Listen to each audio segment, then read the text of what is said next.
The Binding Art, Eliza's Scottish Journey. The letter arrived on a Tuesday morning whilst Eliza sipped her breakfast tea. Postmarked from a solicitor in Inverness, the cream envelope bore her name in precise black lettering. She placed her teacup carefully on its saucer, brushed a crumb from her cardigan, and opened it with her mother's silver letter opener. The contents changed everything. Her grandmother, Moira, whom she had visited just twice in her childhood, had passed away 3 weeks prior. To Eliza's astonishment, the modest stone cottage in Glen Ardak, a small valley nestled between misty Scottish peaks, now belonged to her, along with its contents. As Eliza packed her belongings in her London flat, selecting only what she truly needed, she recalled fragments of memories from those brief summer visits. The scent of heather carried on the breeze, the cool touch of stone walls. The rich, earthy aroma filled the cottage when her grandmother worked at her craft. For Moira had been a bookbinder of considerable skill, creating and restoring volumes sought after by collectors throughout Britain. The journey north took Eliza through ever-changing landscapes. London's bustling streets gave way to green countryside, then to rolling hills, and finally to the dramatic peaks of the Highlands. The train windows streamed with rain as the scenery grew wilder, more magnificent. By the time she disembarked at the small station serving 3 neighboring villages, the late afternoon sky had cleared to reveal wisps of mist curling around distant mountaintops. A local taxi transported her the final 8 miles to Glen Ardak. As they rounded the last bend in the narrow lane, the valley opened before her. Stone cottages with slate roofs clustered along a burbling stream. Beyond them stretched moorland, purple with heather, rising to meet forested slopes. And there, set slightly apart from the village proper, stood her grandmother's cottage. Gray stone walls beneath a weathered slate roof, a thin plume of smoke rising from the chimney. The solicitor mentioned he'd arranged for Mrs. Wallace to light the fire before your arrival, the driver said as he set her suitcases on the path. Eliza thanked him and stood alone before the cottage as the taxi departed. The air felt different here, clearer, with notes of moss and earth and something vaguely floral. She extracted the heavy iron key from her coat pocket and approached the blue-painted door. The cottage welcomed her with gentle warmth. A fire crackled in the stone hearth, casting golden light across the sitting room. Every surface held books, not merely the shelves that lined the walls, but tables, windowsills, even the piano stool. Volumes of every size, shape, and binding material created a landscape of knowledge and craft within the small space. Eliza removed her damp coat and moved deeper into the cottage. The kitchen, with its aga cooker and worn wooden table, showed signs of Mrs. Wallace's thoughtfulness. A loaf of bread, a crock of butter, a jar of blackberry jam, and a note explaining she lived 3 doors down should Eliza require assistance. Upstairs, 2 bedrooms were nestled beneath sloping ceilings. The smaller one appeared untouched for years, whilst the larger bore signs of recent attention. Fresh linen adorned the bed, lavender sprigs tucked between the pillowcases. Eliza placed her suitcase at the foot of the bed and crossed to the window. From here, she could see across the village to the hills beyond, the landscape bathed in the fading copper light of sunset. She pushed the window open slightly. The The evening air carried the fragrance of wood smoke and damp earth. Somewhere in the distance, an owl called. Eliza breathed deeply and felt something within her settle, like sediment finding its place at the bottom of a disturbed pond. The next morning brought mist swirling through the village. Eliza descended to the kitchen and prepared a simple breakfast, which she carried to the sitting room to enjoy beside the fire she had coaxed back to life. As she ate, her attention repeatedly drifted to a closed door off the sitting room, her grandmother's workshop. Her breakfast finished, Eliza approached the workshop door. It opened with a slight creak, revealing a space illuminated by north-facing windows. A large oak work table dominated the center, its surface scarred from decades of use. Along one wall stood a press, along another shelves of materials, leather, cloth, thread, glue, and tools whose purposes Eliza could only guess at. The work table held a book in progress, abandoned mid-restoration.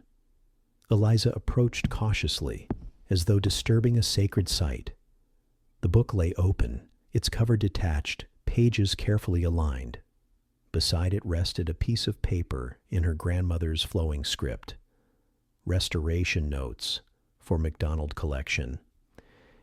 1823 edition of Highland Tales requires new spine, reattachment of covers, treatment of water damage to pages 17 through 23. Eliza brushed her fingers lightly across the surface of the work table.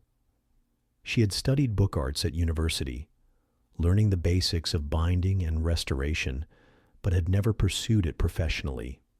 Instead, she had taken a position cataloging rare books at a London museum, appreciating their craftsmanship, whilst rarely engaging in it herself. Now, surrounded by her grandmother's tools and unfinished work, she felt both deeply connected to her heritage and acutely aware of how much she had yet to learn.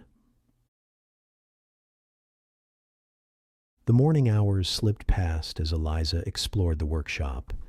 Each drawer revealed treasures, marbled papers in swirls of indigo and gold, leather pieces sorted by thickness and suppleness, needles of various sizes, awls and bone folders and brushes. On a high shelf, a collection of finished books bore labels indicating they awaited collection. Customers, Eliza realized, who might soon be inquiring about their orders. Midday found her at the village shop, introducing herself to curious but welcoming locals. The shopkeeper, a round-faced woman with silver-streaked hair, expressed genuine sorrow at Moira's passing. Your grandmother was a fixture in this community for 50 years, she explained, as she wrapped cheese and oatcakes for Eliza. Her skill with books was extraordinary. People would send volumes from Edinburgh, even London, for her attention. That afternoon, Eliza received her first visitor. A tall gentleman with a neatly trimmed beard knocked precisely 3 times. He introduced himself as Professor Blackwood from the University of Edinburgh and expressed condolences before mentioning an illuminated manuscript Moira had been restoring for the university collection. He accepted tea in the sitting room and inquired about the status of the item, a 14th century book of hours that was quite irreplaceable. Eliza promised to search the workshop for the manuscript and contact him once she located it. After the professor departed, she returned to the workshop with renewed purpose. In a custom-built wooden case, she discovered the Book of Hours, nearly completed. Her grandmother's notes detailed the remaining work, minor repairs to the gilt edges and reattachment of 3 illuminated pages. Evening descended over Glen Ardagh, bringing with it a soft rain that pattered against the window panes. Eliza lit lamps throughout the cottage and built up the fire. Seated in her grandmother's chair, a tartan blanket across her knees, she began to formulate a plan. She would take a leave of absence from the museum. She would learn her grandmother's techniques, complete the outstanding commissions, and decide what might come next. The following days established a rhythm. Mornings began with tea and toast at the kitchen table, watching the changing light on the hillsides visible through the window. Then came hours in the workshop, studying her grandmother's techniques through her notes and unfinished projects. Afternoons often included a walk through the village or along the stream that wound through the valley, learning the pathways and greeting neighbors who invariably shared stories of Moira. Eliza discovered her grandmother had maintained meticulous records. In a leather-bound ledger, she found details of every commission, client names, descriptions of works, techniques employed, materials used, and fees charged. A separate notebook contained technical information, recipes for adhesives, methods for cleaning various types of paper, and solutions for common binding problems. 1 week after her arrival, Eliza attempted her first repair. A local man had brought in a family Bible with a loose cover, explaining it had been scheduled for repair just before Moira fell ill. Eliza examined the Bible carefully, noting where the cover had separated from the text block. She consulted her grandmother's notes on similar repairs, gathered the necessary materials, and began. The process absorbed her completely. Preparing the spine, applying the correct adhesive, and positioning the text block perfectly within the cover, each step required focus and precision. Hours passed unnoticed as she worked, the familiar motions of bookbinding returning to her hands as though they had never left. When she finally completed the repair, the afternoon light had begun to wane. She inspected her work critically, noting where her technique could improve, but feeling satisfied nonetheless. The Bible now stood firm, its cover securely attached, its spine straight and true. As autumn deepened, bringing shorter days and longer nights, Eliza's confidence grew. She completed several more straightforward repairs before turning her attention to more complex projects. The illuminated manuscript for Professor Blackwood presented particular challenges, requiring delicate handling of centuries-old parchment and careful matching of historical materials. She contacted suppliers her grandmother had used, ordering specialty papers from Edinburgh, leather from a tannery in Northumberland, and adhesives from a craftsman in York. Each delivery brought new possibilities to her workbench, expanding the range of repairs she could undertake. October brought the first frost, rimming the cottage windows with delicate patterns each morning. Eliza developed a habit of rising before dawn, wrapping herself in a shawl, and watching the sun illuminate the valley. Each day revealed the landscape anew, sometimes shrouded in mist that burned away gradually, sometimes crystal clear with every stone and tree defined against the sky. The work sustained her through the shortening days. She learned to build fires that lasted through the evening, to cook simple meals on the aga, to recognize the signs of approaching weather in the behavior of birds across the valley. The cottage began to feel less like her grandmother's space and more like her own, though Moira's presence remained in every corner, a benevolent ghost guiding her hands at the workbench. By November, Eliza had completed most of the outstanding commissions. Professor Blackwood expressed delight at her restoration of the Book of Hours, examining it with a magnifying glass before pronouncing it indistinguishable from Moira's finest work. This praise, from someone who had known her grandmother's craftsmanship intimately, affected Eliza deeply.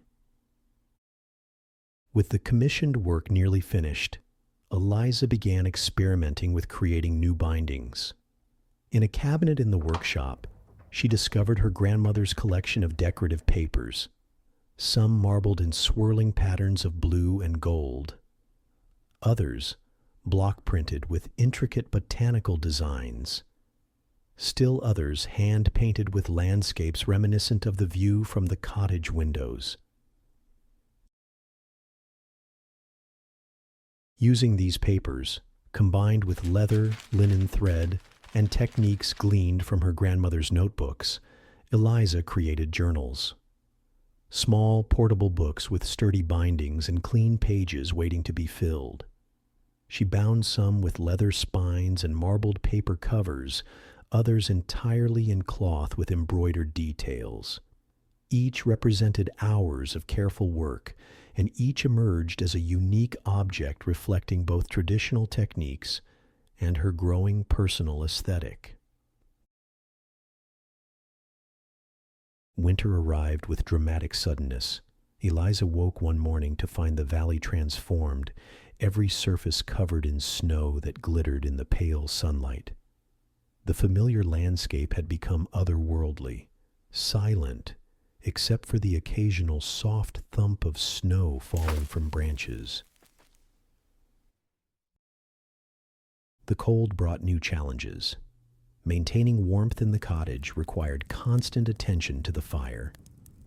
Journeys to the village shop became expeditions requiring proper planning and equipment. Yet these difficulties seemed minor compared to the beauty surrounding her. The pristine expanses of snow, the icicles hanging from eaves like crystal decorations, the night sky clearer than any she had seen in London, stars appearing close enough to touch. In December, Mrs. Wallace invited Eliza to a gathering at the village hall, an informal event with mulled wine and mince pies, explaining that everyone would be there, and that after nearly 3 months in the village, Eliza was due a proper welcome.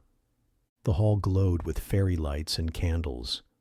Villagers greeted Eliza warmly, many sharing memories of Moira. The local doctor recalled how she had rebounded his medical texts after a roof leak damaged them.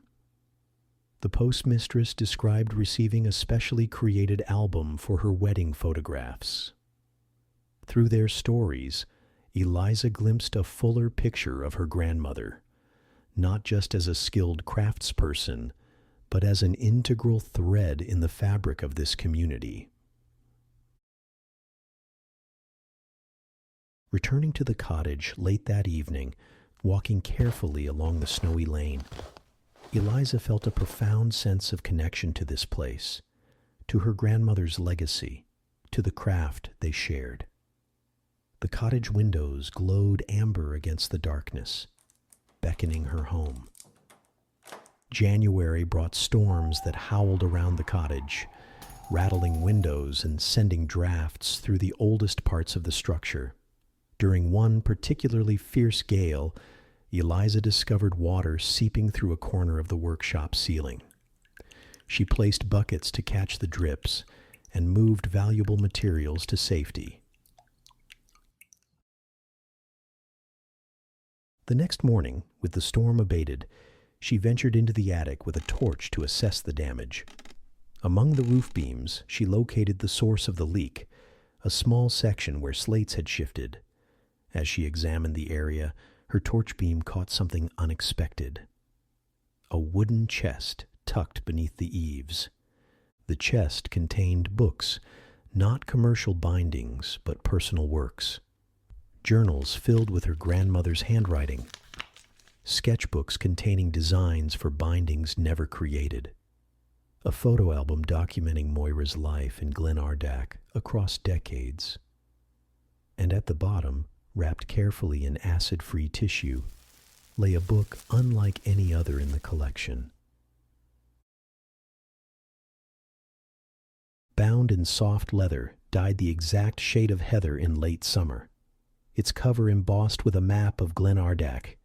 It contained blank pages of the finest paper. Inside the front cover, an inscription read, "For Eliza, when she is ready to write her story. With love, Moira." Eliza carried the book downstairs, holding it gently as snow began falling again outside the windows. She placed it on the work table, touching the embossed design with reverent fingers. This gift, created years ago and hidden away, seemed to bridge the gap between past and future, between her grandmother's life and her unfolding path. In the workshop, surrounded by tools and materials that had passed from one generation to another, Eliza understood that she had inherited more than a cottage and a craft.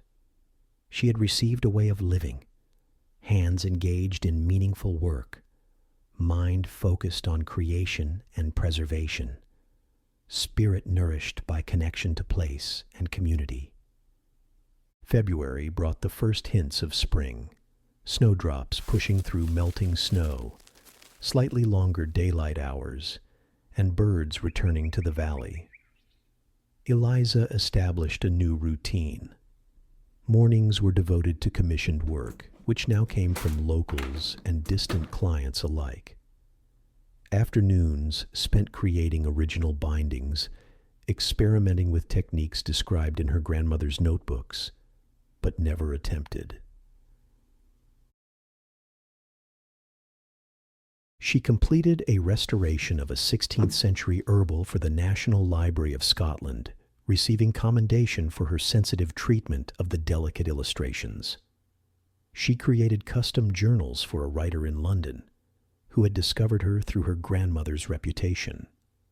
She designed a wedding album for the daughter of the village shopkeeper, incorporating tartan cloth and silver embossing. Between these projects, she began filling the journal her grandmother had created for her, not with grand declarations or profound observations, but with daily moments, the quality of light on the hills at dawn, the texture of newly arrived leather, the scent of rain-dampened earth as crocuses emerged in the cottage garden.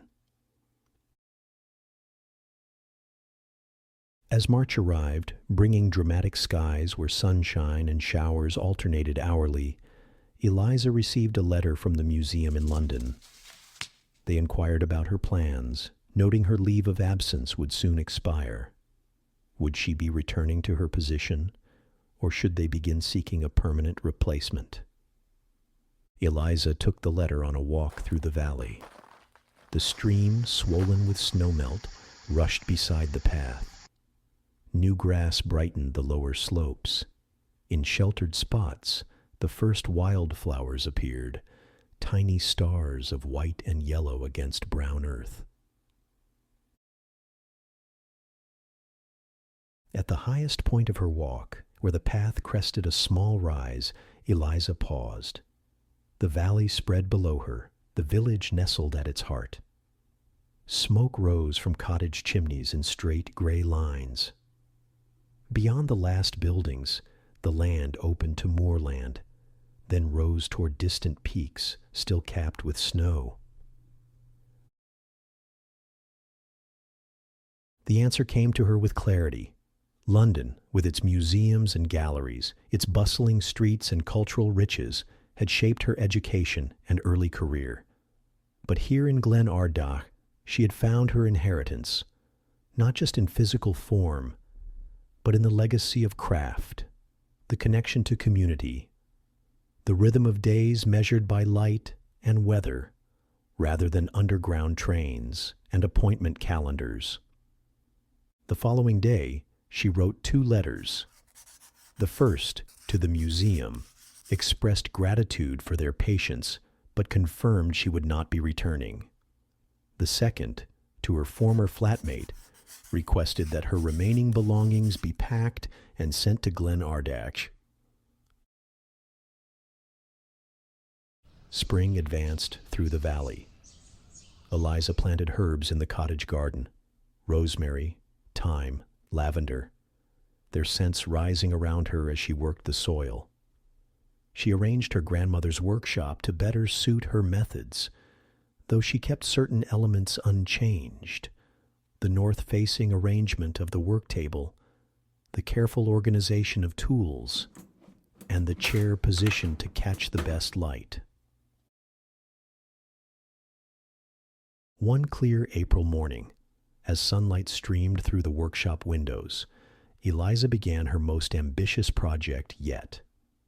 Using techniques gleaned from her grandmother's notebooks and materials collected over months, she started creating a binding for a special collection of poems about the Highlands.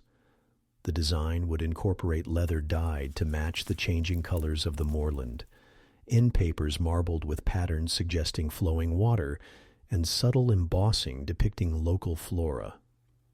As she worked, measuring and cutting with practiced precision, Eliza felt the presence of generations before her.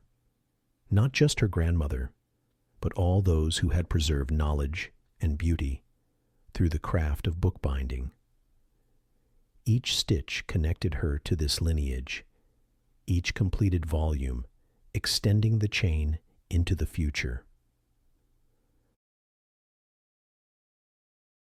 The cottage that had once seemed filled with her grandmother's ghost now accommodated two spirits: Moira's gentle guidance still present in every corner, but now accompanied by Eliza's flourishing confidence and vision. The bookbinder of Glen Ardak continued her work as spring sunlight warmed the workshop, illuminating hands that moved with increasing skill across materials both ancient and new, creating objects that would outlast her, just as they had outlasted those who taught her their craft. Outside the workshop windows, the valley awakened fully to spring. Inside, bent over her work table, Eliza Richardson bound not just books, but time itself, preserving stories within covers, connecting past to present through the work of her hands, finding her place in the continuing narrative of Glen Ardak.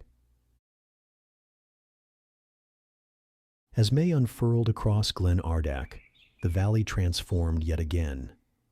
Bluebells carpeted the woodland floor beneath fresh green canopies, their delicate scent carried on warm breezes. Eliza developed a habit of walking at dawn, gathering inspiration from the changing landscape before settling into her day's work at the binding table.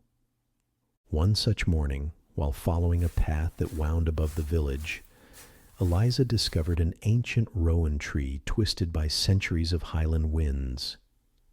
Beneath it lay scattered pages, waterlogged and mud-stained, apparently blown there during the winter storms. Gathering them carefully, she realized they formed fragments of a manuscript, the ink faded, but still legible beneath the damage. Back at the cottage, she spread the pages across her work table. The text appeared to be a local history, written perhaps 50 years earlier, documenting the folklore and traditions of Glen Ardak. Several illustrations depicted plants used in traditional remedies, while others showed landscapes recognizable despite the passage of decades. A project worthy of preservation, she murmured, examining the brittle paper. This would require her most delicate techniques: washing to remove soil, careful drying between blotting sheets, and minor repairs with Japanese tissue where tears had occurred. The pages would need to be ordered, and the missing sections identified. Finally, a binding that honored both content and provenance would bring the manuscript back to wholeness. The restoration became a labor of devotion spanning several weeks. Between commissioned projects, Eliza returned to the manuscript pages, treating each with meticulous care. She researched local history at the village library, discovering the author had been the schoolmaster during the 1970s, his work never published, but remembered by older residents. When Eliza inquired, Mrs. Wallace confirmed that her father had spoken of Master Campbell's history, how he had gathered stories from the elders that might otherwise have been lost, and expressed how wonderful it was that Eliza had found some of his work. As she worked, Eliza felt increasingly connected to Glen Ardach's past. The manuscript revealed details about the building she passed daily, the stone bridge constructed during Victoria's reign, the former mill now converted to holiday cottages, and the ancient standing stones on the northern ridge, believed to mark celestial events. When June arrived with long golden evenings, Eliza completed the restoration. She had chosen quarter-bound leather with marbled paper, the colors of the Highland landscape, purples, greens, and the soft blue of Scottish skies. The title, Glen Ardach, a record of lives and legends, she embossed in simple, elegant lettering across the spine. The Village Hall Committee requested a small exhibition of her work, coinciding with the Midsummer Festival. Eliza arranged a display of recent bindings alongside before and after photographs of restorations. The centerpiece, Master Campbell's manuscript, drew particular interest as locals recognized stories told by parents and grandparents. The elderly postmaster, his weathered hands resting on the display case, remarked that she had become as much a part of the place as her grandmother had been. Noting that the bindings held more than pages, they preserved the community's memories.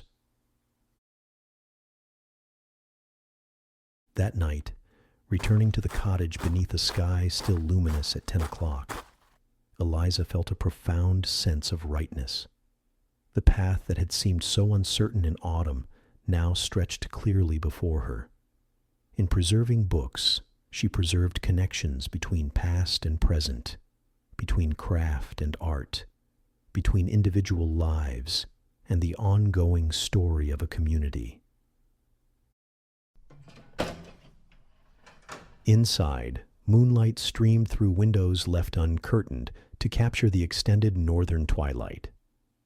It illuminated her grandmother's, now her, workshop, where tools lay ready for tomorrow's projects and shelves held volumes waiting for her attention.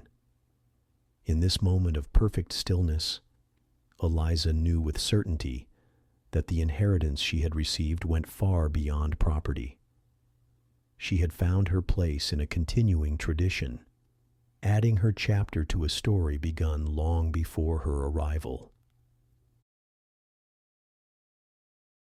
Eliza ran her fingers along the spine of her grandmother's journal, then her own beside it, each a testament to lives entwined with Glen Ardach.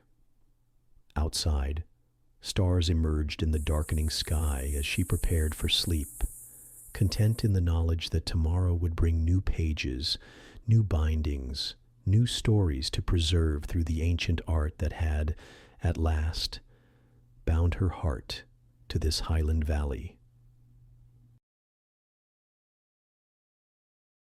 Sweet dreams. Good night.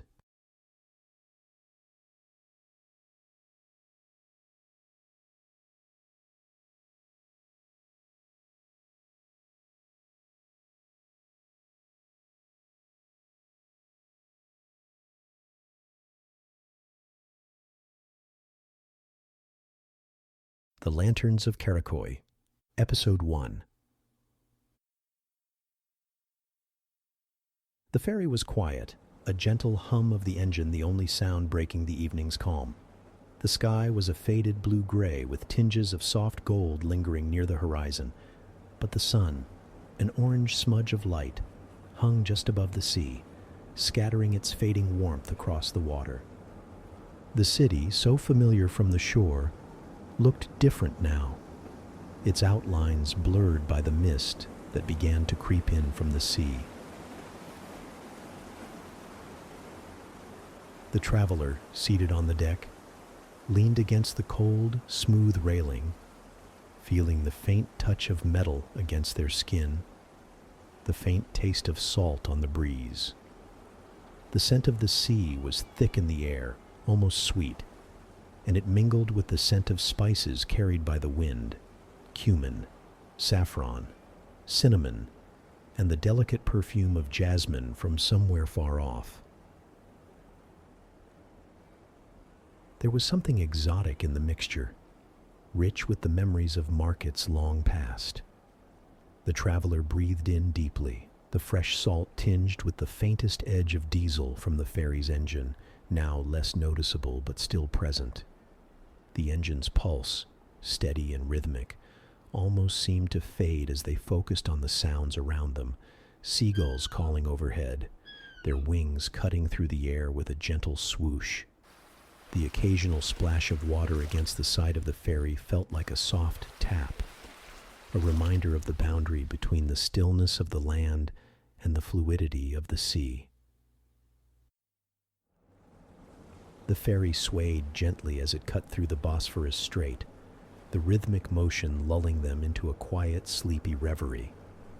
The sun was dipping lower now, casting long shadows across the water, turning it into a shimmering mass of molten copper. The traveler couldn't help but watch as the last rays of sunlight glittered on the water, rippling like 1,000 tiny golden threads, pulling their gaze toward the distant shores of the Asian side. The glow of the setting sun softened everything it touched, the concrete buildings on the European side, the jagged outline of minarets, the sloping roofs of old houses, all bathed in the amber warmth of late afternoon. The air felt cooler now, the warmth of the sun slowly fading, and the traveler felt a gentle shiver run down their spine, as though the city itself were bidding farewell to the day. There was something almost melancholic in the way the last light of the sun disappeared into the horizon, like a final whisper before the night. The shifting colors in the sky, burnished golds and pale blues, seemed to fill the traveler with a quiet yearning. For a moment, they considered the vastness of the sea, the mystery of the land they were leaving behind, and the unknowns that lay ahead. The ferry's motion seemed almost hypnotic now, the steady rhythm of the waves beneath it matching the gentle pulse of the traveler's heartbeat. They watched as the golden light faded into twilight and the air grew even cooler. The mist, too, was beginning to gather, thin tendrils of fog curling up from the water like ghostly fingers, blurring the city beyond. It made everything seem softer, more ethereal. As the ferry cut through the mist, the traveler could just make out the distant silhouette of the Asian shore, a dark smudge against the darkening sky. It was then that the lanterns appeared. At first, they were only dots in the distance, floating, shimmering specks that looked almost like fireflies, their soft glow casting a faint light on the mist that shrouded the waters. But as the boat moved closer to the Asian shore, they began to take shape. Paper lanterns, their delicate rounded bodies swaying in the night breeze. Some were small, almost like children's toys, while others were larger, glowing softly as though they carried the warmth of 100 forgotten stories within them. The light from the lanterns seemed to fill the space around the ferry, spilling across the water, stretching out in long, languid swaths. The soft amber glow illuminated the mist, transforming it into something magical, almost like the entire world had turned into a dream. The traveler could feel the light beckoning, pulling them deeper into the night. The lanterns were strung between wooden posts, draped across both the ferry piers on the European and Asian sides, their strings twinkling in the growing darkness. They seemed to glide in the air as the ferry passed them, caught in the breeze that carried the salty scent of the sea. With each passing lantern, the traveler noticed something else, something faint and otherworldly. The soft chime of a distant bell, barely audible, as if each lantern rang its secret bell, a sound that was just beyond the reach of memory. The sound lingered, a soft murmur that seemed to vibrate in the very air itself, like an echo from another world. The traveler's pulse quickened, though they could not explain why. They felt as though they were being drawn into something greater than themselves, something ancient and timeless.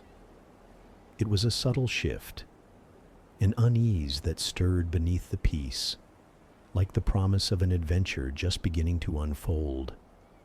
The world around them had softened, as though the ferry, the city, and the sea were all part of a dream. The city, once bustling and full of noise, now seemed distant, muffled by the space between Europe and Asia.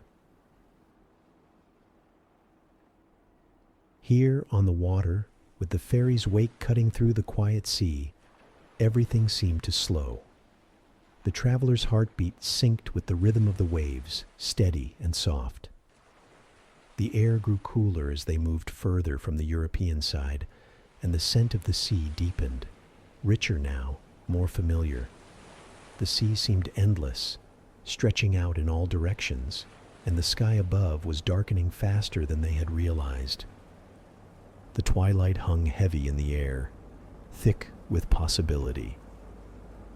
As the ferry slowed, a fine mist began to rise from the surface of the water, curling up like soft fingers reaching for the boat. The air had turned crisp, and the traveler pulled their jacket tighter around themselves.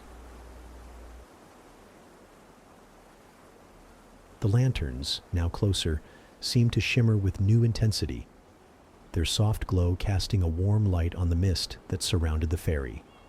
The mist seemed to dance in the glow, swirling around the edges of the boat, and for a moment it felt as though the world was holding its breath, waiting for something to unfold.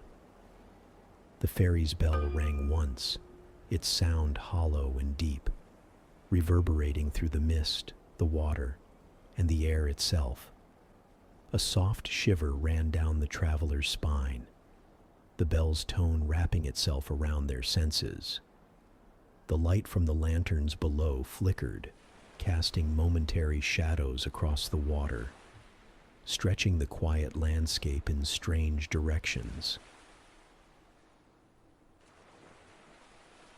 It was as though the water itself was reflecting the light, forming shapes, hints of images just out of reach, familiar yet unsettling in their unfamiliarity. The traveler felt something stir in the quiet, a connection to this place, an understanding that these lanterns, glowing softly in the growing dusk, were not merely decorative. They were guides, keeping the darkness at bay. The traveler gazed at them for a long time, feeling an odd sense of peace wash over them, as though the lanterns held more than just light. Each flicker seemed to tell a story, each soft glow an invitation to look deeper, to follow. The traveler's eyes traced the lantern's delicate curves, watching as their soft light reflected on the water, creating ripples of gold and amber that expanded outwards. It was then that the stillness of the moment deepened, and for the first time, the traveler felt as though they were suspended between two worlds, one fading, the other emerging. The ferry's engine grew softer as they neared the Asian shore, and the faint murmur of the city reached their ears, the distant clink of metal, the murmur of voices. The fog, which had swallowed the water, was now thinning, revealing the silhouette of the Karakoy district on the horizon. The lights on the shore flickered, reflecting off the water. but it was the lanterns that held the travelers' attention. They seemed to grow larger, their light more intense, casting a soft glow over everything they touched. The ferry's motion slowed, the engine now a distant whisper, and the traveler rose from the deck, their legs a little stiff from the long journey. The mist was beginning to clear, and the warmth of the air on the Asian side was noticeable, a soft warmth that seemed to pulse with the rhythm of the city. The cobblestone streets of Karakoy were now visible, their ancient stones glistening beneath the amber glow of the lanterns. The travelers' feet touched the dock with a soft thud, and they stood for a moment, taking in the scene before them, the lanterns swaying in the breeze, their soft light casting shadows on the walls of the buildings, the distant sounds of the city calling them forward. For a brief moment, the traveler felt as though they had crossed not just a physical boundary, but a boundary between worlds, from the known to the unknown, from one reality into another. The air smelled richer here, sweet with the fragrance of jasmine and spices, tinged with something older, something more secret. The traveler's heart quickened as they took their first step onto the cobblestones, the cool, rough surface grounding them as they looked up at the lanterns overhead. They seemed to glow brighter now, the light spilling across the dock and into the streets, guiding the traveler forward into the unknown. The cobblestones beneath the traveler's feet felt worn but solid, polished by centuries of footsteps. Each step seemed to echo gently in the quiet evening air, a soft percussion accompanying the distant murmurs of the city. The traveler paused, glancing back at the ferry as it pulled away from the dock, its silhouette growing smaller against the darkening horizon. The European shore was now just a collection of twinkling lights, like scattered stars fallen to earth, partially obscured by the thickening mist that rolled across the water. Turning back to face Karakoy, the traveler noticed how the lanterns seemed to form a pathway leading away from the dock and into the maze of narrow streets. The lanterns here were different from those at the pier, older, their paper more weathered, painted with symbols that the traveler couldn't quite decipher.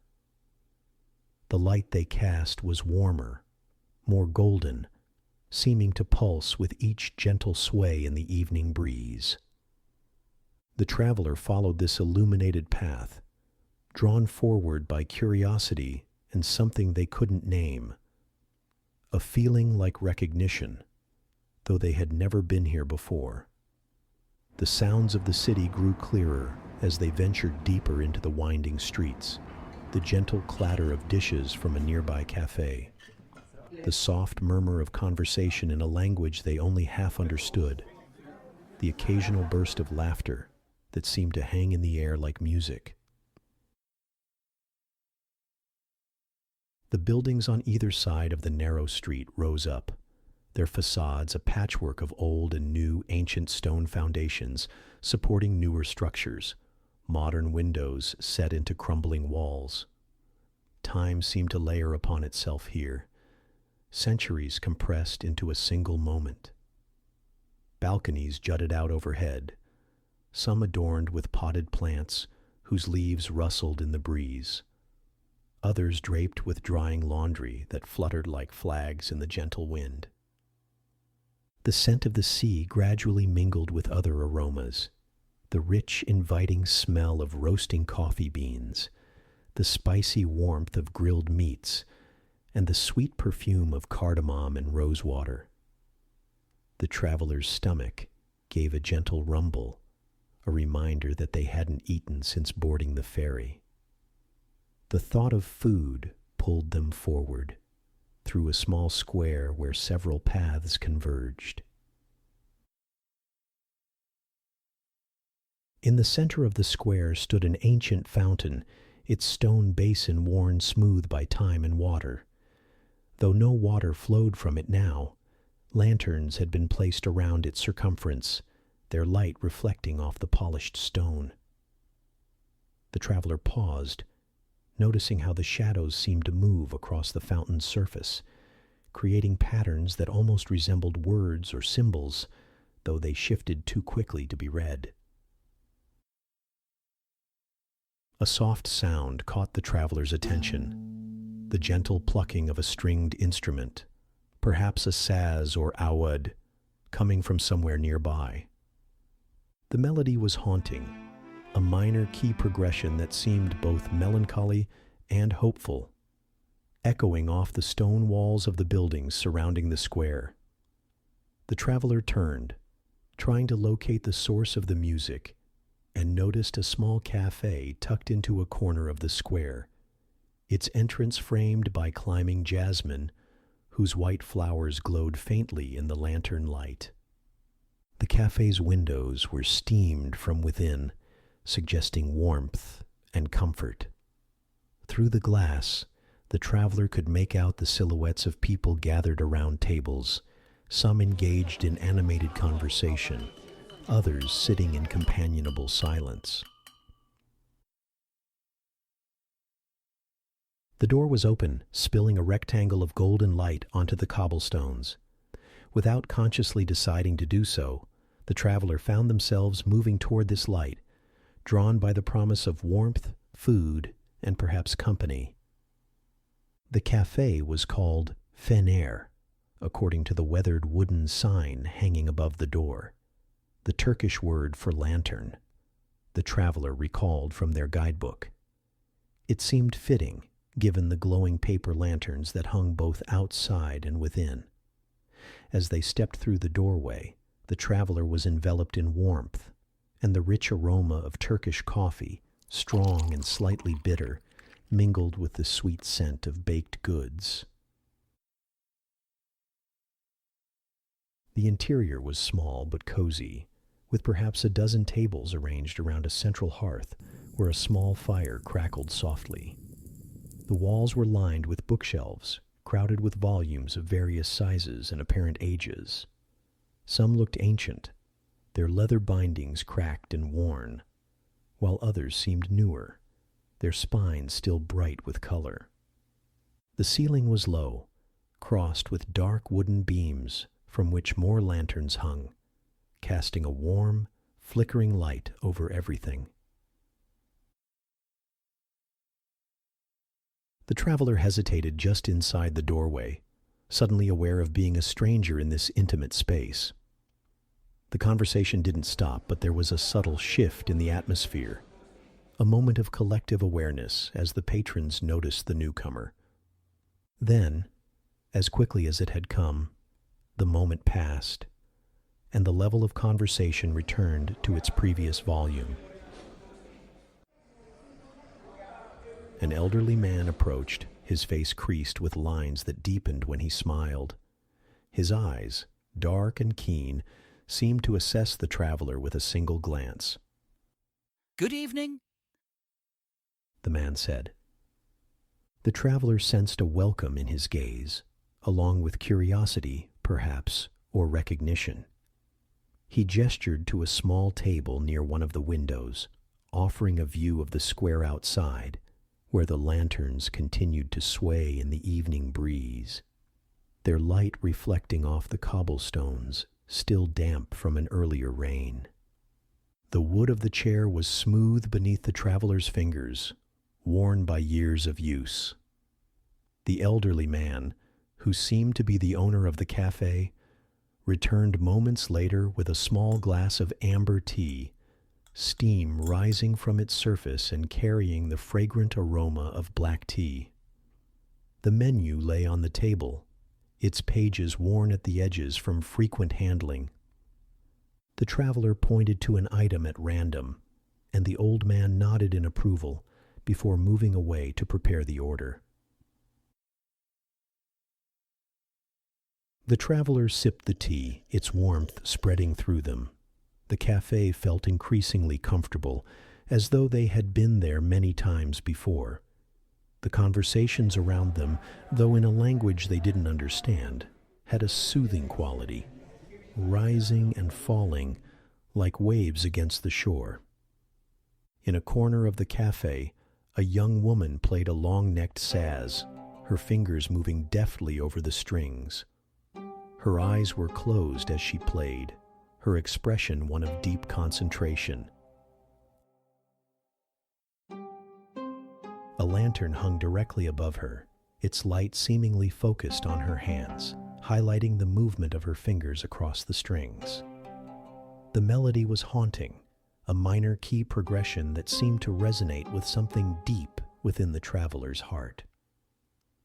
The elderly man returned with a small ceramic bowl filled with delicate dumplings in a yogurt sauce, sprinkled with red pepper and mint.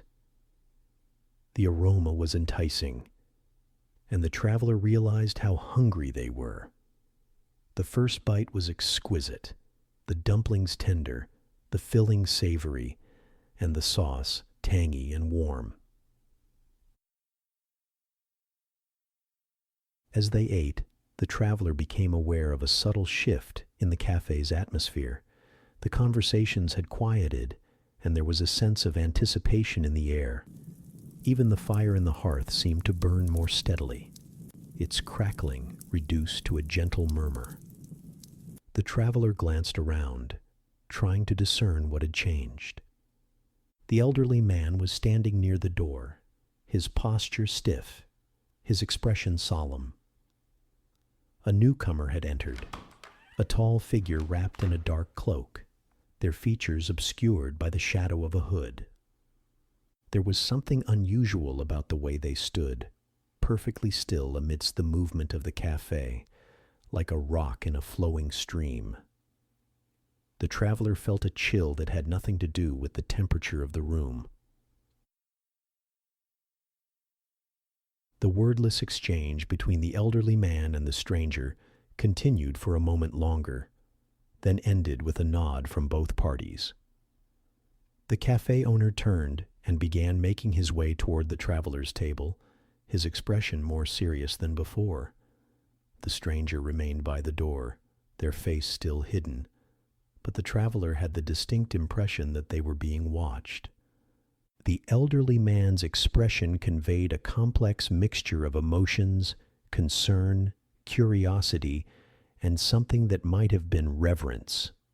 His gaze flicked from the traveler to the cloaked figure and back again, as though drawing connections between them. He placed a hand on the traveler's shoulder, a gesture both reassuring and somehow final. The traveler's heart was beating rapidly now, a mixture of fear and inexplicable excitement coursing through them. The young woman with the saz had begun playing again, but this time her melody was different, more urgent, almost warning in its intensity. The traveler glanced at her and found her watching them, her eyes expressing what might have been concern. Outside, the lanterns seemed to glow more brightly, their light pulsing in a rhythm that matched the traveler's quickened heartbeat. The square beyond the window was now empty of people, though the traveler couldn't recall seeing anyone leave. The mist had thickened, swirling around the bases of the lanterns, obscuring the cobblestones. The cloaked figure took a step forward, then another, moving with a fluid grace that seemed almost inhuman. They stopped at the edge of the traveler's table, a presence that somehow filled the space without overwhelming it. Up close, the traveler could see that the cloak was not simply dark, but seemed to contain depths within it, like looking into a night sky filled with stars too distant to make out clearly. Slowly, deliberately, the figure raised their hands to the hood of their cloak. The traveler found themselves holding their breath, torn between the desire to see what lay beneath and the instinct to look away. The hood fell back, revealing not a face but a swirling mass of golden light, constantly shifting, forming patterns that almost resembled features before dissolving again into formlessness. A voice filled the traveler's mind, though no words were spoken aloud. It was neither male nor female, neither young nor old, but seemed to contain elements of all these things. The voice spoke of the Lanterns of Karakoy, describing them not as mere lights to guide the way in darkness, but as markers of a path between worlds. Those who could see them as the traveler did were rare. Those who followed them were rarer still. The traveler glanced out of the window at the lanterns, which now seemed to be moving, though the breeze had stilled. They were turning, all of them, to face the same direction, away from the square, toward a narrow street that led deeper into Karakoy. The voice in their mind continued, explaining that what the traveler would find by following the lanterns depended entirely on what they were seeking. The lanterns revealed different paths to different travelers, but once begun, the journey could not be abandoned. The way forward was the only way. A chill ran through the traveler, not of fear, but of recognition. Hadn't they always felt somehow that they were meant to be somewhere else, doing something else? That the life they had been living was somehow incomplete, a prelude to something yet to come. The voice offered a choice: follow the lanterns to wherever they might lead, or remain in the ordinary world, seeing only what countless others had seen before. There was no shame in the latter choice. Most made it. The traveler looked around the cafe. The other patrons continued their silent observation, seemingly aware of the extraordinary exchange taking place. Only the elderly man and the young musician appeared truly concerned, watching from their respective positions with expressions of quiet anticipation. Outside, the lanterns continued to turn, their light now forming a distinct path, a ribbon of gold stretching away into the mist-shrouded darkness. The voice offered one final piece of information. The traveler had until the last lantern of the night was extinguished to decide. When dawn broke, the path would close until the next nightfall. The traveler nodded, feeling the weight of the choice before them. They had come to Istanbul seeking something, an adventure perhaps, or simply a break from routine. But this was beyond anything they could have imagined. The figure in the cloak turned and moved toward the door, its form seeming to absorb the light around it. Before stepping outside, it paused and looked back. One final thought entered the traveler's mind. Should they choose to follow, they should bring nothing except what they could carry in their hands and heart. Where the lanterns led, material possessions were of little use. And then the figure was gone, slipping out into the night, like a shadow merging with darkness.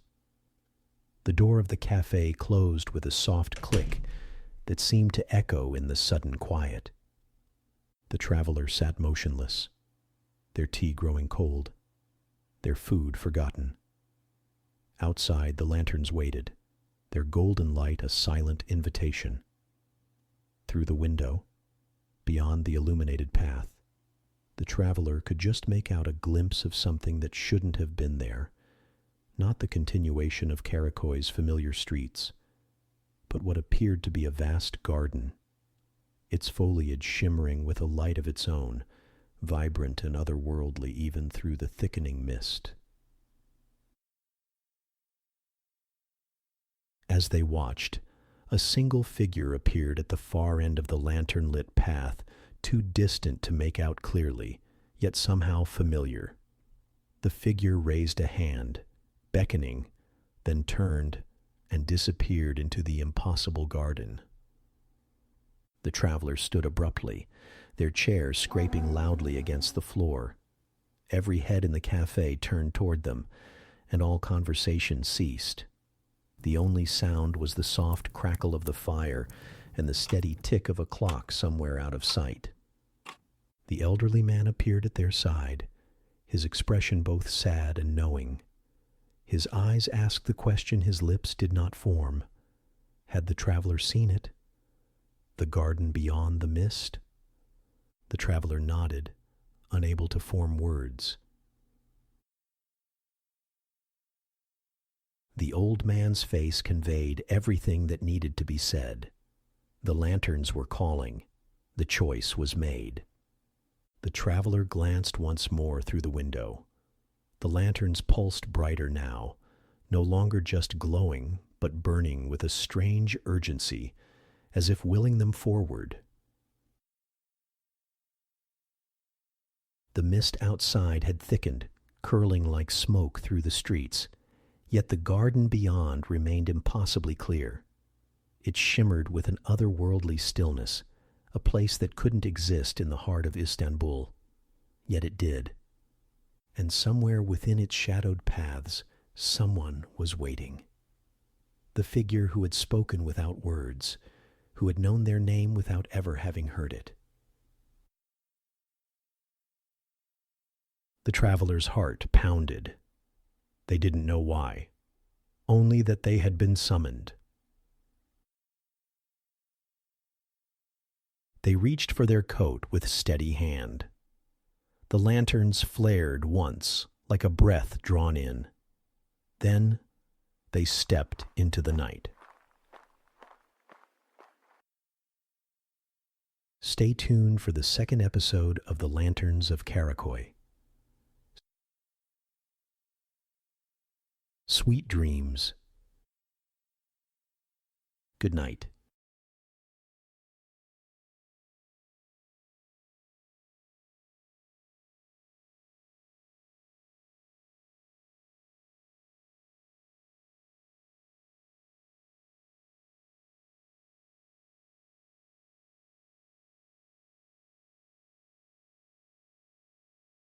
The Lanterns of Karakoy. Episode 2. The Garden of Whispers. The travelers stepped out of the cafe into the cool evening air, their coat wrapped loosely around their shoulders. The weight of their decision seemed to settle within them, not as a burden, but as a curious certainty, a feeling of rightness despite the unknown path ahead. Night had fully descended upon Karakoy now, the sky a deep indigo canopy stretching endlessly above the narrow streets. The mist had thickened, pooling around the bases of the lanterns like liquid silver, obscuring the cobblestones beneath. The lanterns glowed more intensely than before, their amber light cutting through the mist with surprising clarity. They formed a distinct path now, no longer simply decorative illuminations, but markers of a journey. The traveler took a deep breath, filling their lungs with the night air scented with jasmine spice, and something else unnameable, something old and mysterious that seemed to emanate from the lanterns themselves. Their feet moved almost of their own accord, following the golden glow that stretched before them. The sound of their footsteps echoed softly against the ancient buildings that lined the street, each step a gentle percussion marking the beginning of their journey. Behind them, the cafe grew more distant, its warm light fading into the mist, while ahead, the lantern path led deeper into parts of Karakoy the traveler had never seen on any map. The buildings on either side began to change subtly as they walked. What had been familiar Ottoman architecture with its distinctive windows and ornate doorways gradually transformed into something older, something that seemed to predate the city as the traveler knew it. The walls appeared to be made of a stone that gleamed faintly in the lantern light, veined with threads of silver that caught the glow and reflected it back in mesmerizing patterns. The windows became arched and more ornate, their glass stained with colors that shifted as the traveler passed, though no light came from within the buildings themselves. The street narrowed, then widened again, following a logic of its own rather than any urban planning the traveler could discern. The mist parted before them and closed behind, creating the sensation of moving through a corridor of fog. The sounds of the city had fallen away completely now, replaced by a gentle ambient hum that seemed to emanate from the lanterns themselves, a sound felt more than heard, like the vibration of crystal when stroked with a damp finger. Time began to lose its meaning. The traveler could not have said whether they had been walking for minutes or hours. Their body did not tire, and the cool night air kept them comfortable despite the steady pace. The lanterns continued to lead onward, sometimes hanging from unseen wires overhead, sometimes perched on iron stands that lined the path, and occasionally seeming to float freely in the air, defying gravity with serene indifference. Gradually, the traveler became aware of a shift in the atmosphere. The air grew warmer, more fragrant. The scent of jasmine intensified, joined by notes of rose, orange blossom, and other flowers the traveler could not name. The mist thinned slightly, revealing glimpses of what lay beyond the path of lanterns, small flashes of lush greenery that seemed impossible in the heart of a city. The cobblestones beneath their feet gave way to a path of smooth, polished stone that seemed to absorb and reflect the lantern light simultaneously, creating the impression of walking on the surface of a still pond. The buildings fell away entirely, replaced by ancient trees whose massive trunks rose like pillars on either side of the path.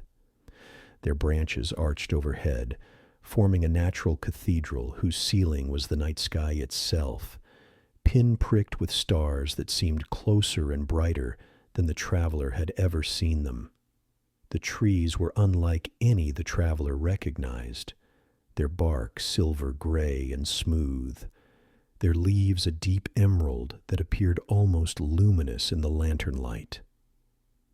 Between the trees, the garden began to reveal itself. Plants of impossible variety grew in artful abundance, creating a landscape that felt both wild and deliberately composed. Flowers bloomed despite the late hour, unfurling petals of midnight blue, silver, and deep purple that seemed to glow with a light of their own.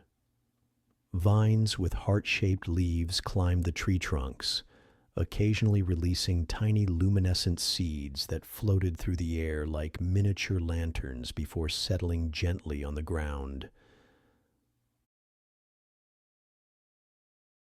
The path curved, leading the traveler deeper into this impossible garden. Small streams appeared, crossing under ornate stone bridges, their water so clear and still that it was visible only by the way it reflected the lantern light.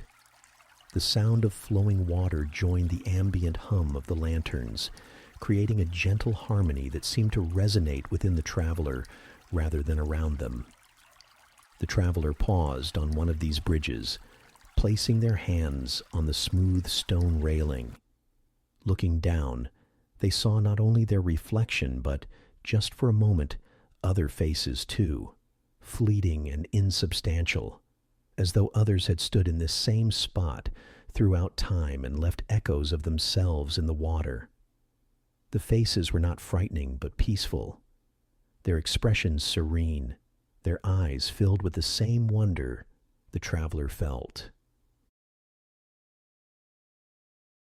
Moving on, the traveler noticed small structures scattered throughout the garden, pavilions of intricately carved stone and wood that seemed to grow from the landscape rather than being built upon it. Their roofs were tiled in materials that caught the light in unexpected ways, sometimes reflecting it perfectly, sometimes seeming to absorb it completely. No two pavilions were identical, yet they shared a harmony of design that suggested a single visionary creator. The lanterns led toward one such pavilion, larger than the others, situated at what appeared to be the center of the garden. Unlike the others, this structure emitted a gentle light of its own, warm and inviting.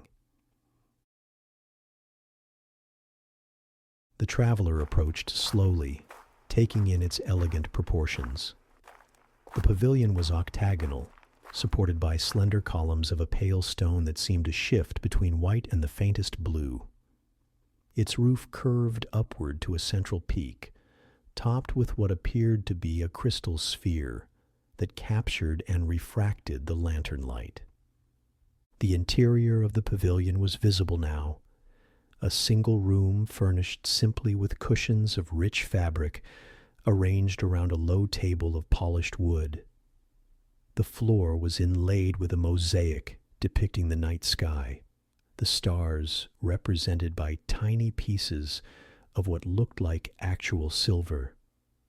The ceiling mirrored this design, but in reverse, as though the pavilion existed in the space between earth and sky.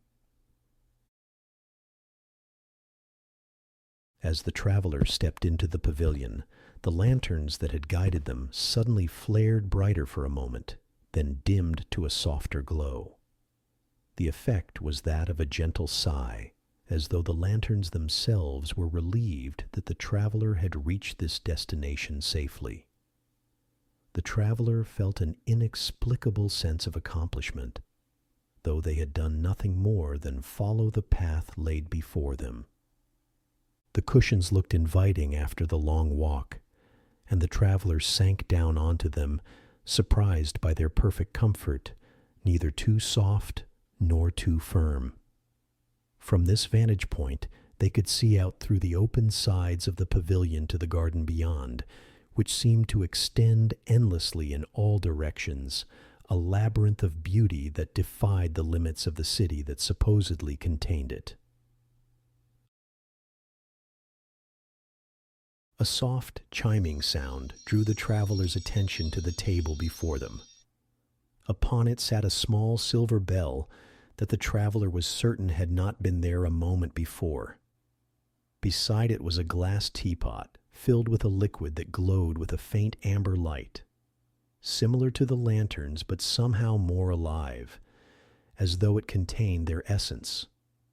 2 cups of thin porcelain, so delicate they appeared translucent, completed the arrangement.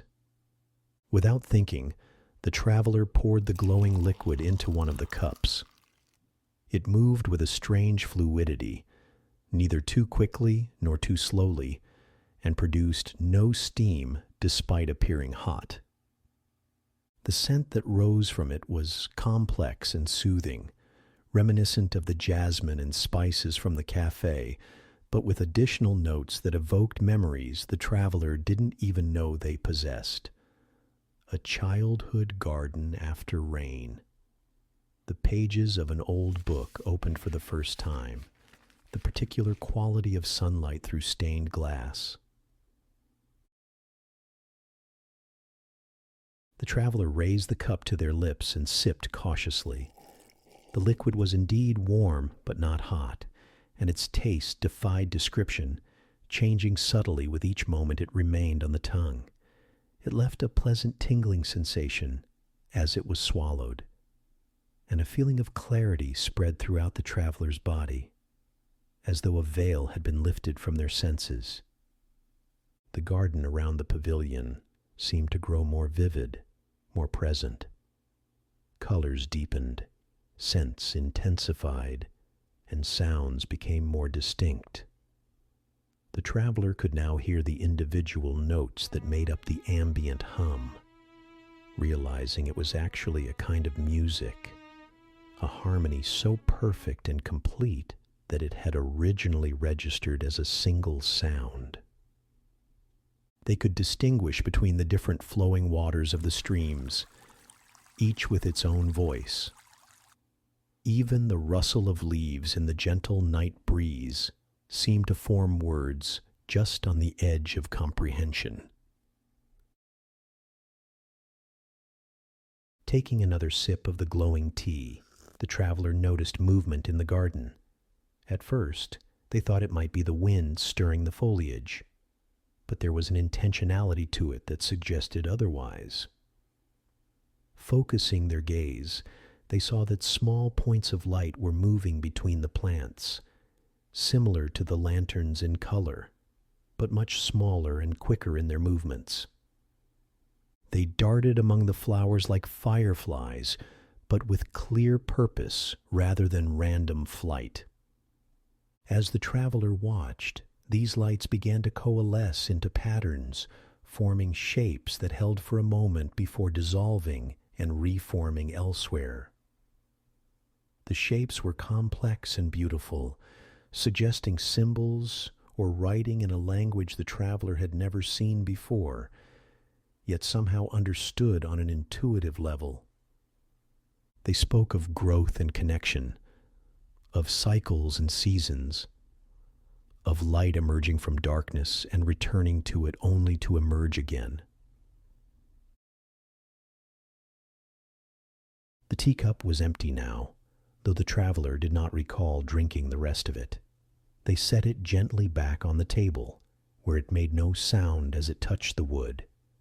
The liquid in the teapot had replenished itself, glowing perhaps a little more brightly than before. A soft rustle of fabric drew the traveler's attention to the entrance of the pavilion.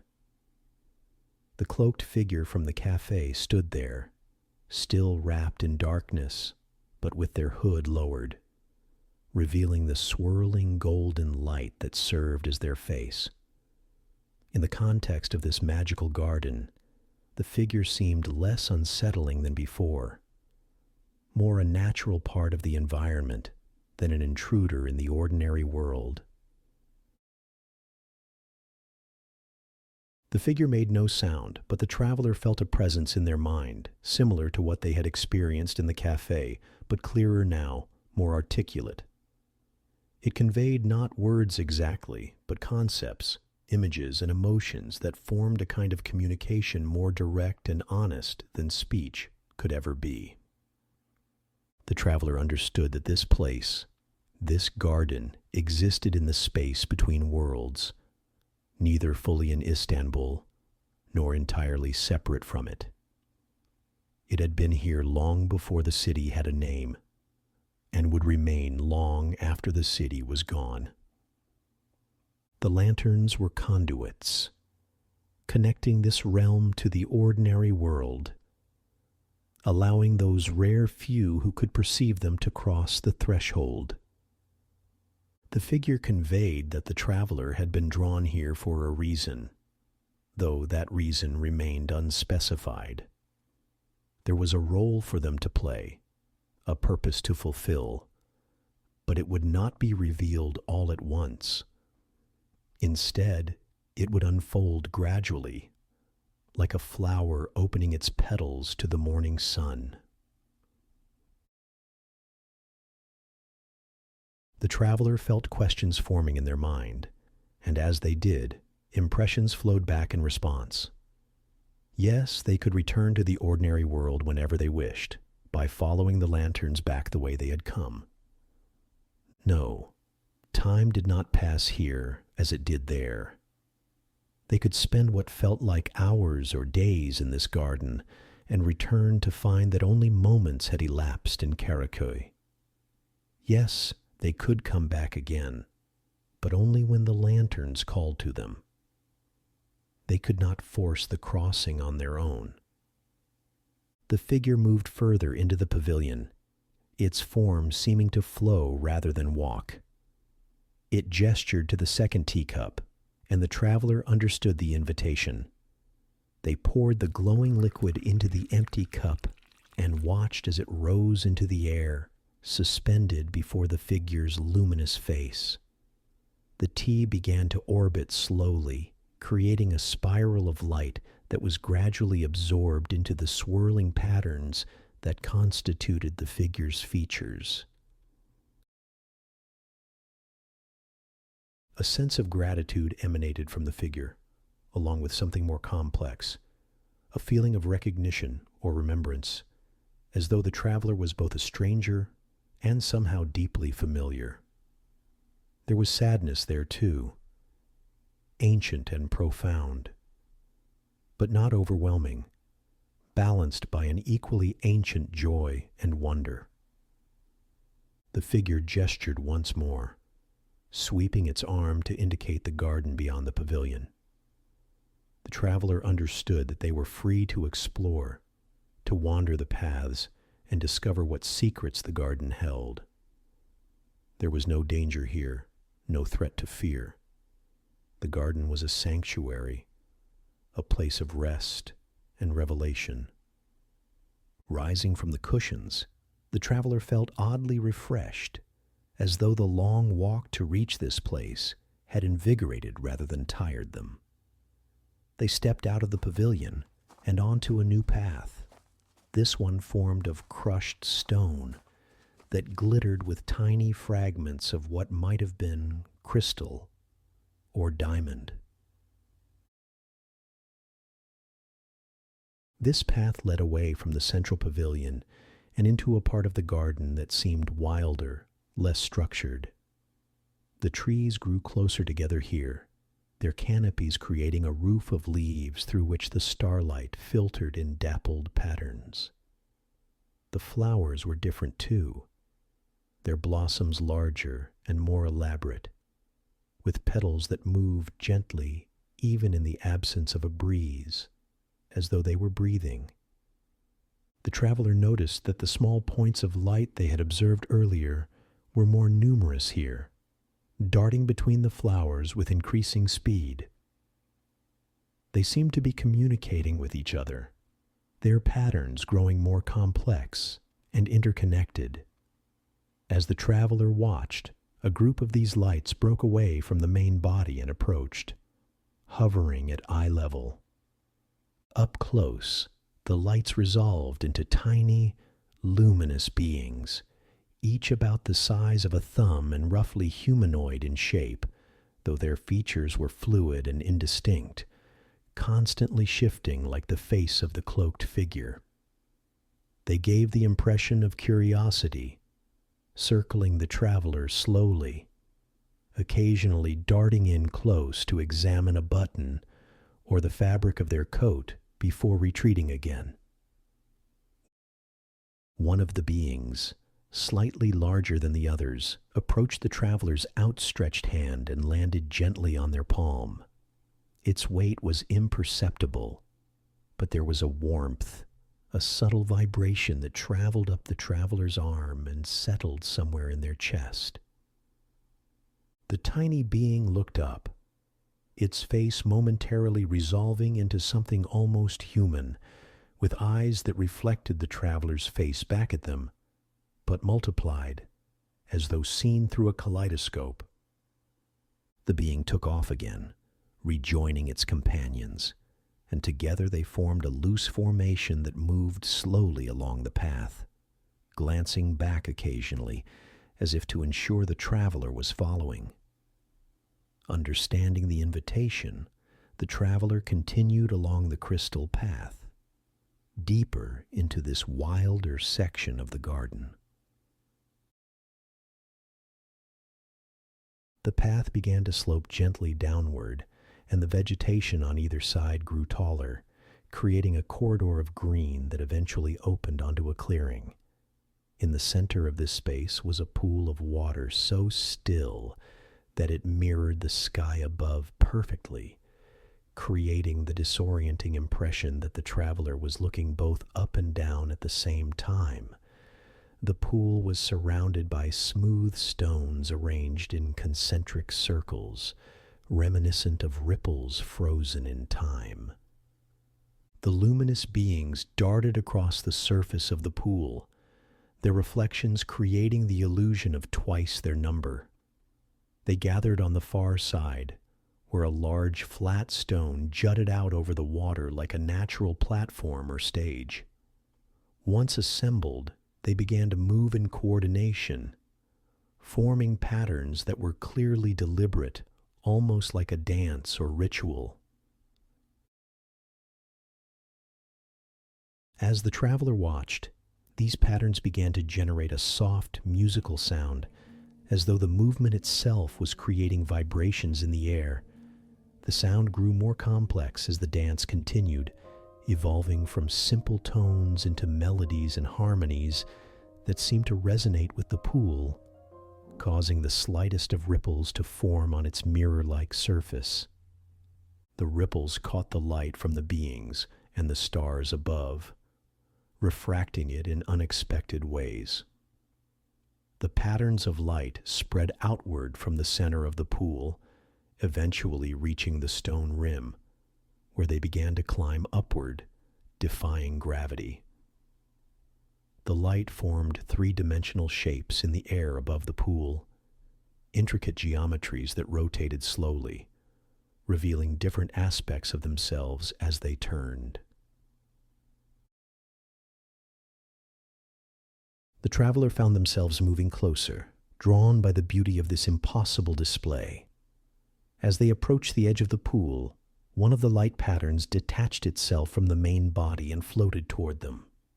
It hovered at eye level, rotating slowly, and the traveler realized it was forming a representation of their face, constructed entirely of light and shadow.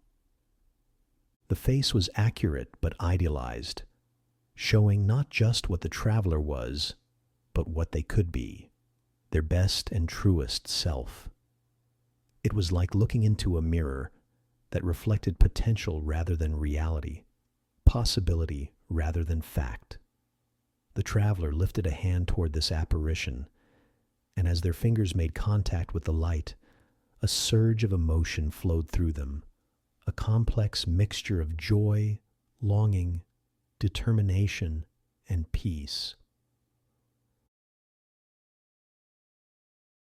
The light face dissolved back into abstract patterns, rejoining the dance above the pool. But something of it remained with the traveler, a feeling of having been seen and understood on a level deeper than they had ever experienced before. It was both profound and unsettling, like a truth heard for the first time, but immediately recognized as something always known. The dance of lights continued, the patterns growing more complex, the music more elaborate. The traveler sat on one of the stones surrounding the pool, content to watch and listen, to absorb the experience without needing to understand it completely. Time passed differently here, expanding and contracting according to its own rules. What felt like hours might have been minutes, or days, or mere seconds.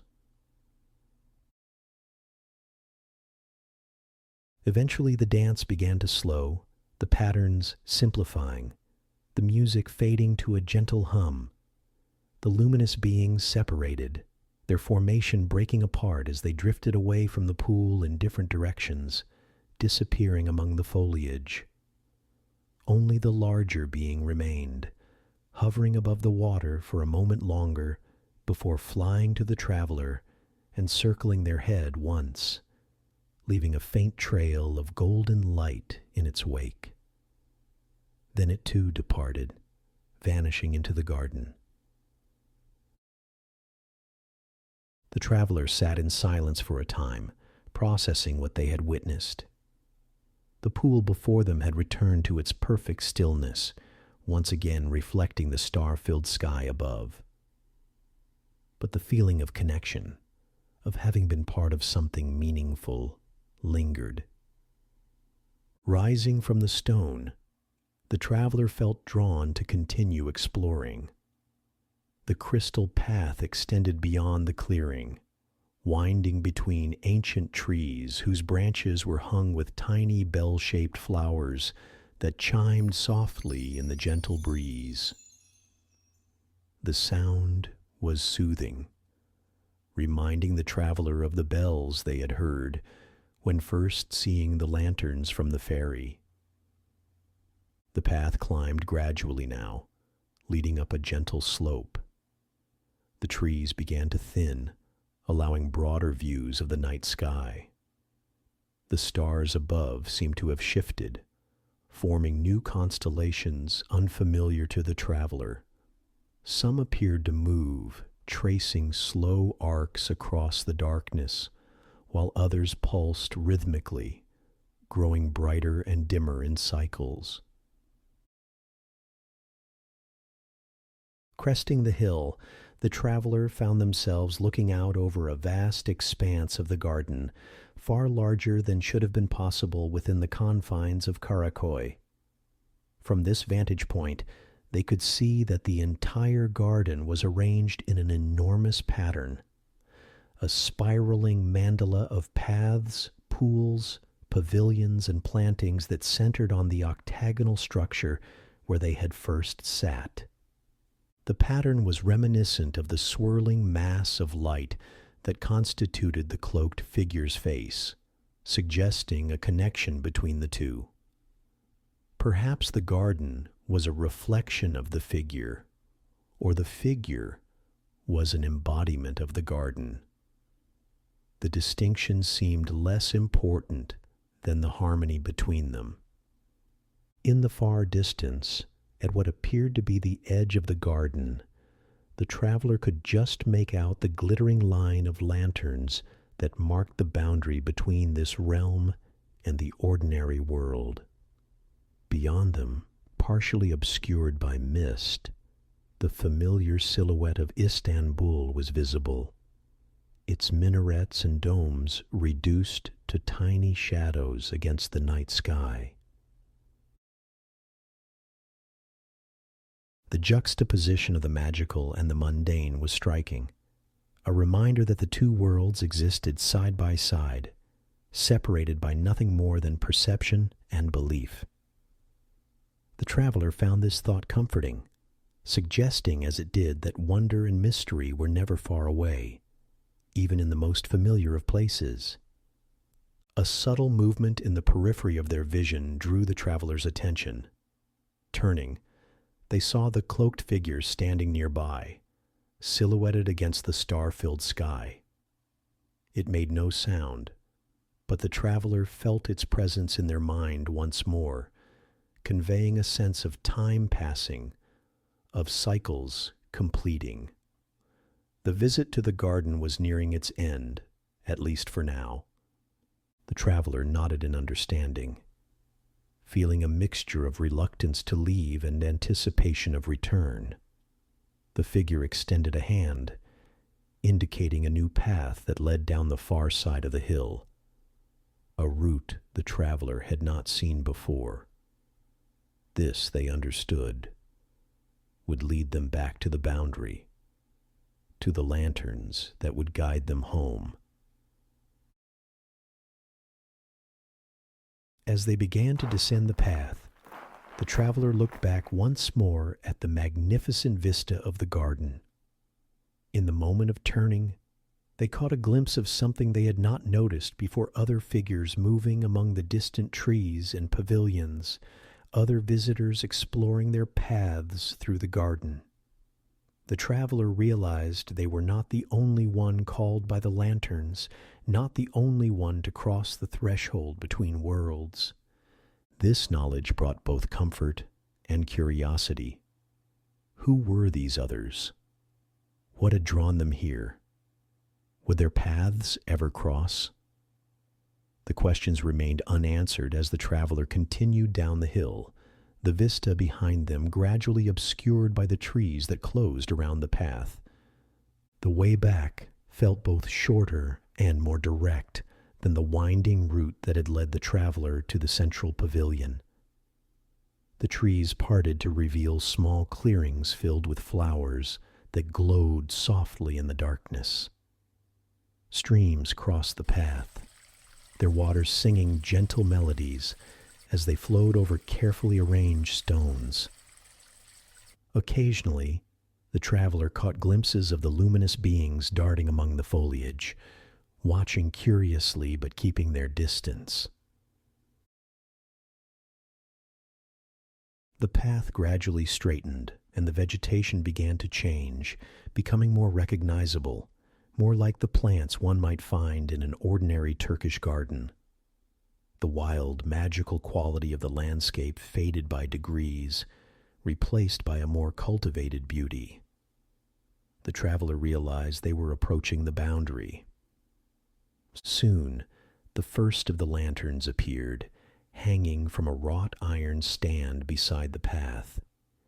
Its light was warm and welcoming, familiar after the strange illumination of the garden's interior. More lanterns became visible ahead, forming the pathway that would lead back to Karakoy. The traveler paused at this threshold, feeling the pull of both worlds.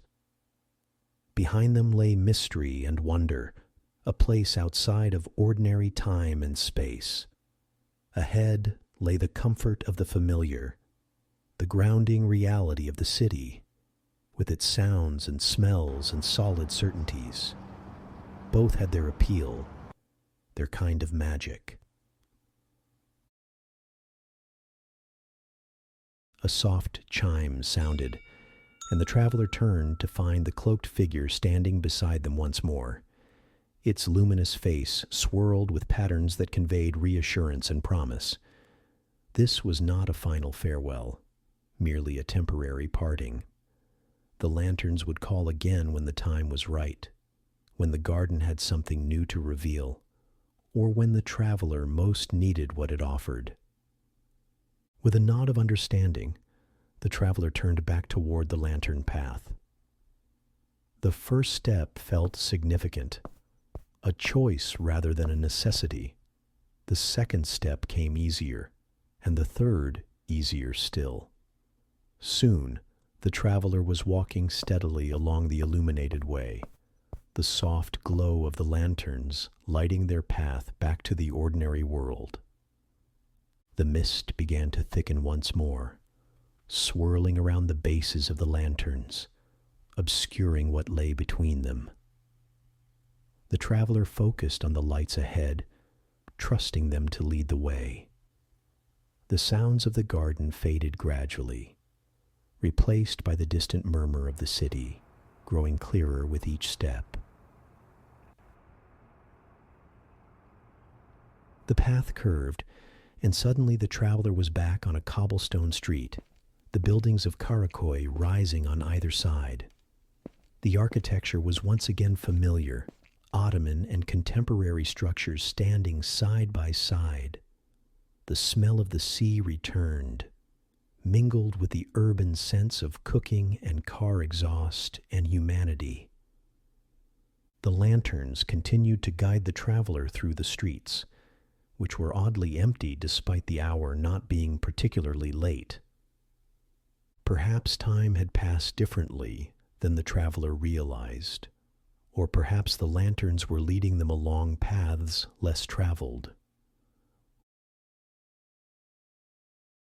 Whatever the reason, the traveler was grateful for the solitude, the chance to transition gradually back to the ordinary world. The path eventually led to a small square that the traveler recognized, though they had not passed through it on their way to the garden. In the center stood a fountain, dry now but beautiful in its carved stone detail. The cafe, Fener, was visible on the far side, its windows still glowing with warm light, suggesting it remained open despite the hour. The traveler hesitated, unsure whether to return to the cafe or continue to find accommodation for the night. As they pondered, the lanterns along the street began to dim, very slowly, one by one. The garden's influence was waning, the boundary between worlds growing more distinct. A gentle breeze stirred the air, carrying the scent of jasmine one last time. With it came a sense of completion, of a circle closing. The traveler had followed the lanterns and found something extraordinary, something that would stay with them long after this night was over. They had crossed a threshold and returned, changed in ways that would only become clear with time. The final lantern flickered once, twice, and then stabilized, its warm glow a constant in the night. The traveler smiled, understanding the message in this simple act. Some lights never truly go out. They merely await the right moment to guide the way once more. With this thought warming them like the glowing tea they had drunk in the pavilion, the travelers stepped forward into the square, ready to discover what else this night in Karakoy might hold. Sleep well. Good night.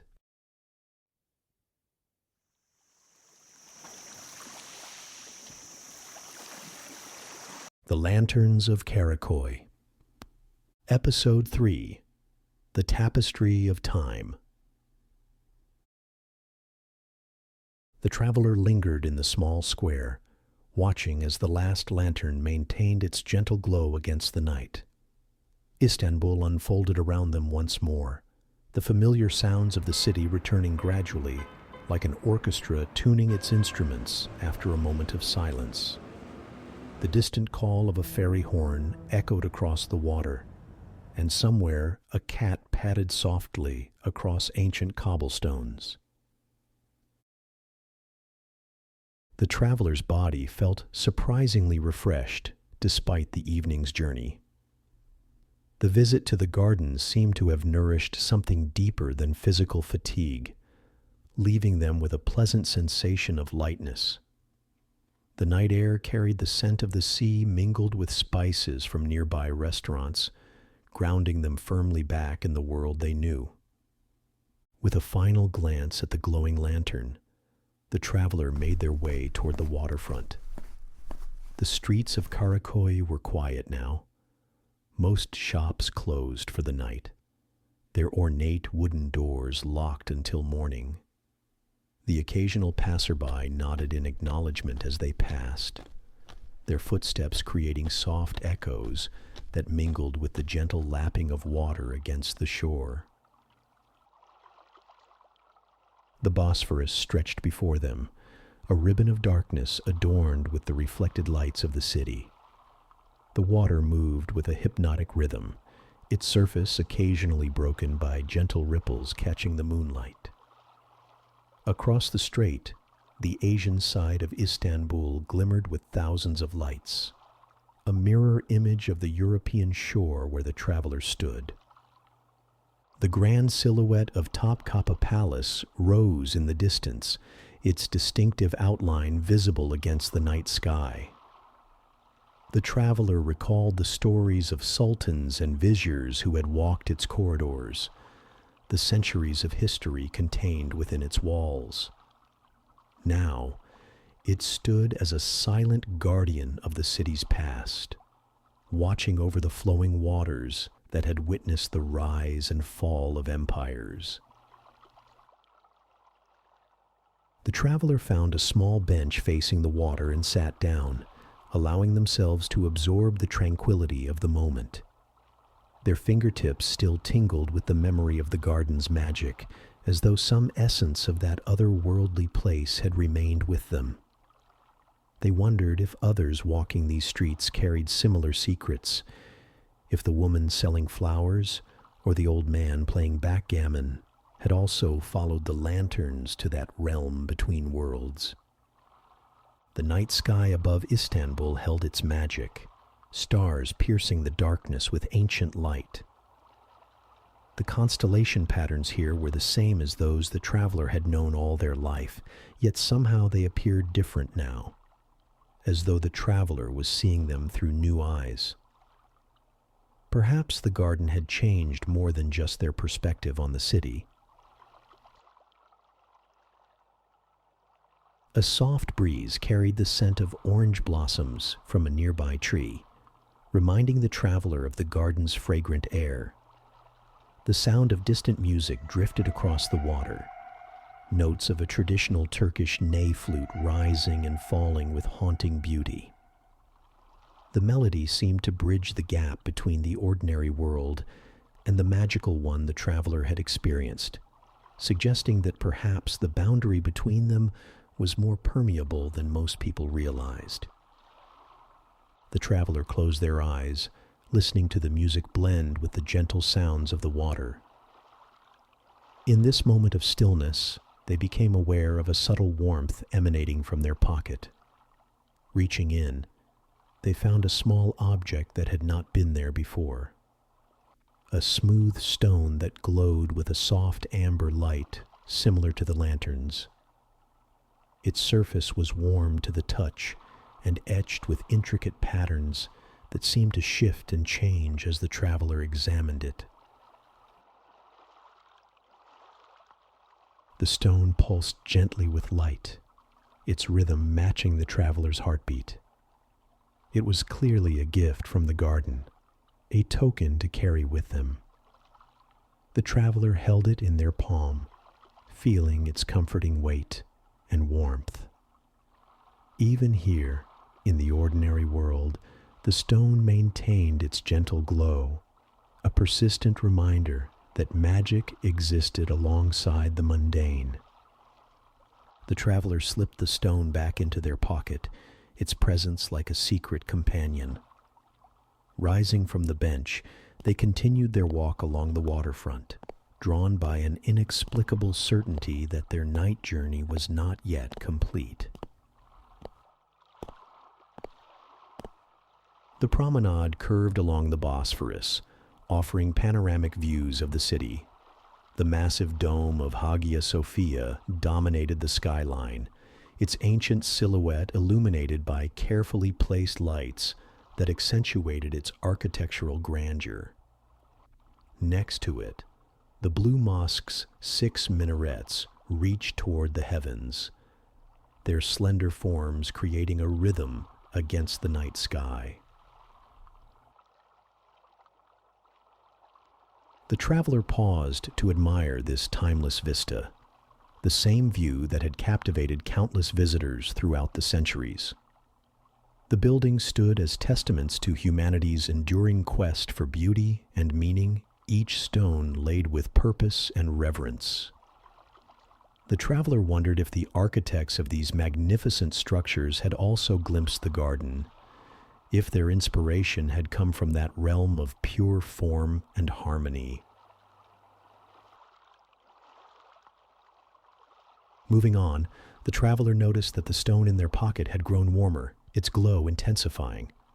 The warmth was not uncomfortable, but rather inviting, as though the stone was responding to an element nearby. Looking around, the traveler spotted what appeared to be another lantern, this one hanging from an ornate iron bracket attached to a wall that seemed older than the buildings surrounding it. The lantern's amber light matched the glow of the stone precisely. As the traveler approached, they noticed that the wall behind the lantern was covered in intricate tile work, depicting geometric patterns that recalled the swirling face of the cloaked figure from the garden. The tiles were ancient, their glazes faded by time, yet they maintained an unmistakable luminosity in the lantern light. The traveler reached out, their fingertips hovering just above the surface of the tiles. They could feel a subtle energy emanating from the pattern, similar to what they had experienced in the garden, but more focused, more deliberate. The stone in their pocket pulsed more rapidly now, its rhythm suggesting excitement or anticipation. Placing their palm flat against the tile work, the traveler felt a gentle vibration travel up their arm. The pattern beneath their hand seemed to shift slightly, tiles rearranging themselves without actually moving.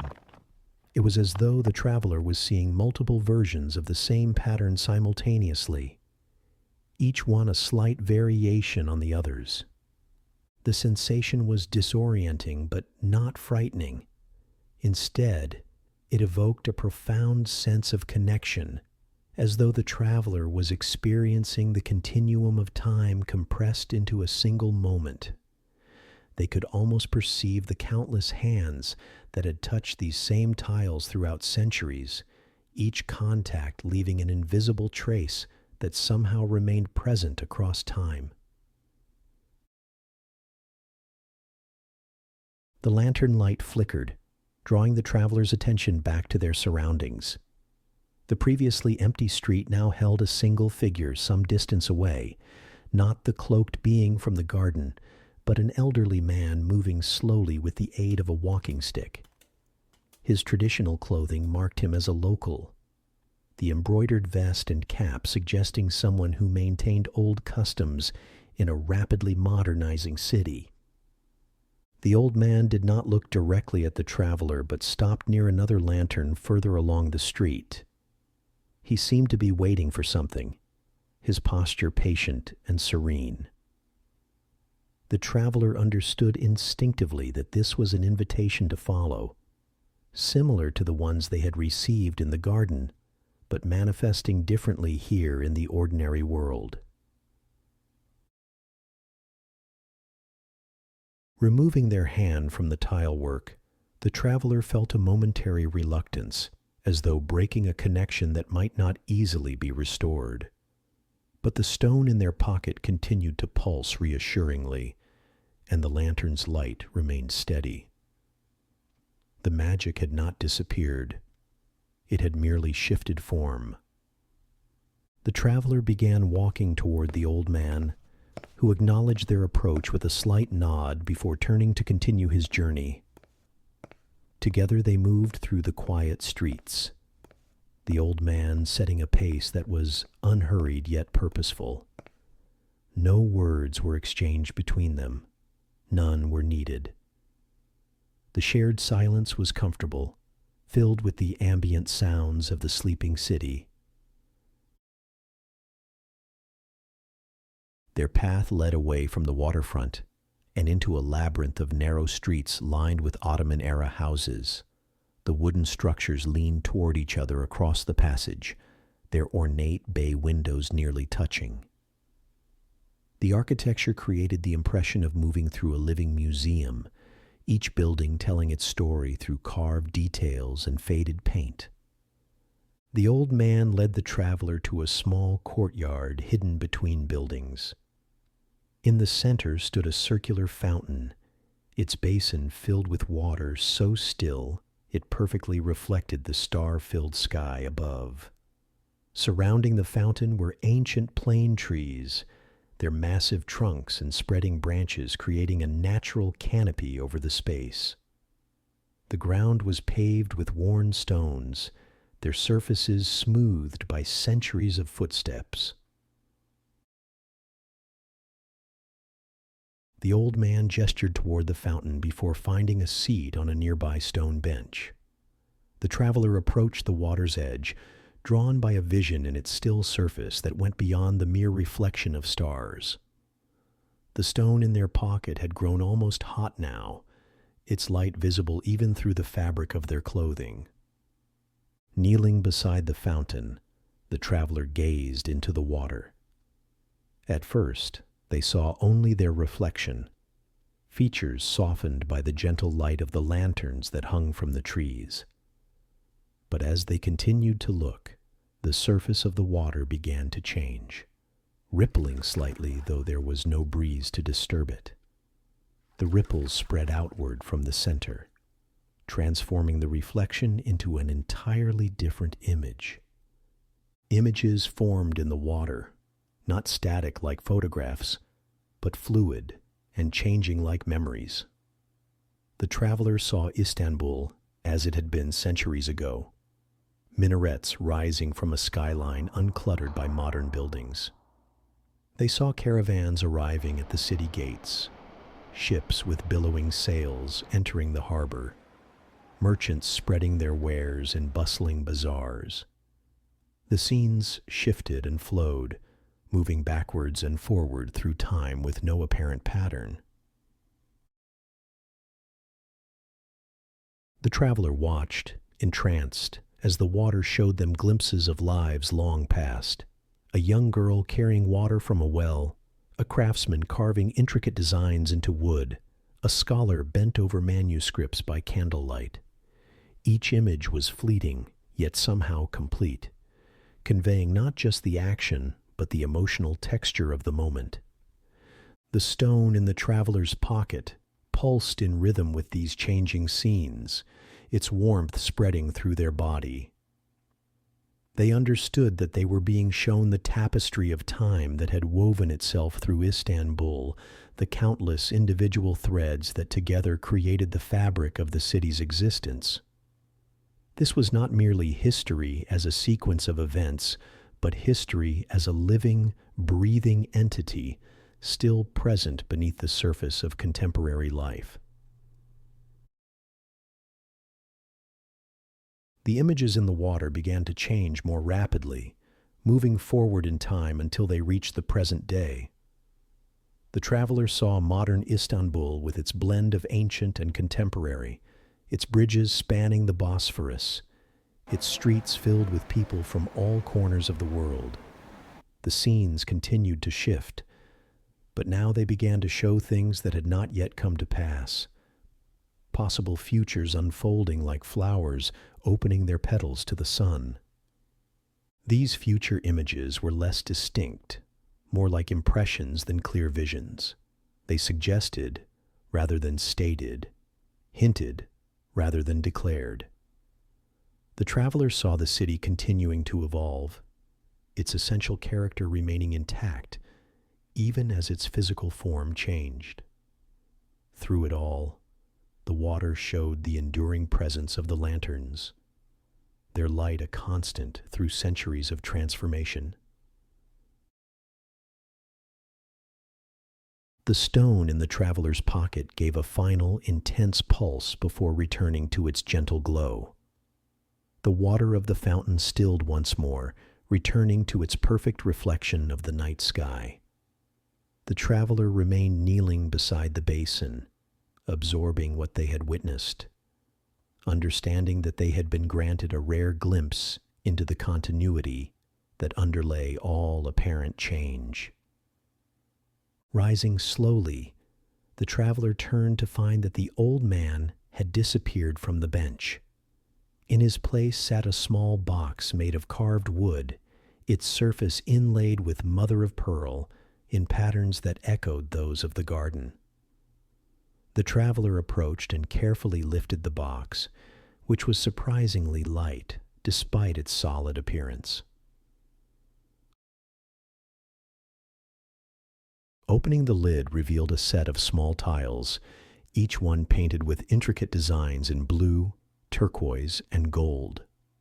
The traveler recognized these as the same patterns they had seen in the water, now translated into tangible form. The tiles were arranged in a specific order, forming what appeared to be a miniature version of the tile work they had touched earlier. As the traveler examined the tiles, they noticed that each one could be rotated or repositioned, changing the overall pattern. It was a puzzle of sorts, but one without a single correct solution. Instead, each arrangement created a different harmony, a different perspective on the same underlying truth. The traveler understood that this was a gift, a way to carry a piece of the magic with them beyond this night.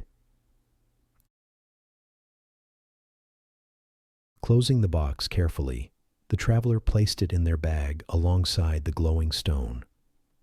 The courtyard around them seemed different now, charged with a subtle energy that had not been present before. The lanterns hanging from the trees burned with a steadier light, and the ancient stones beneath their feet seemed to radiate a gentle warmth.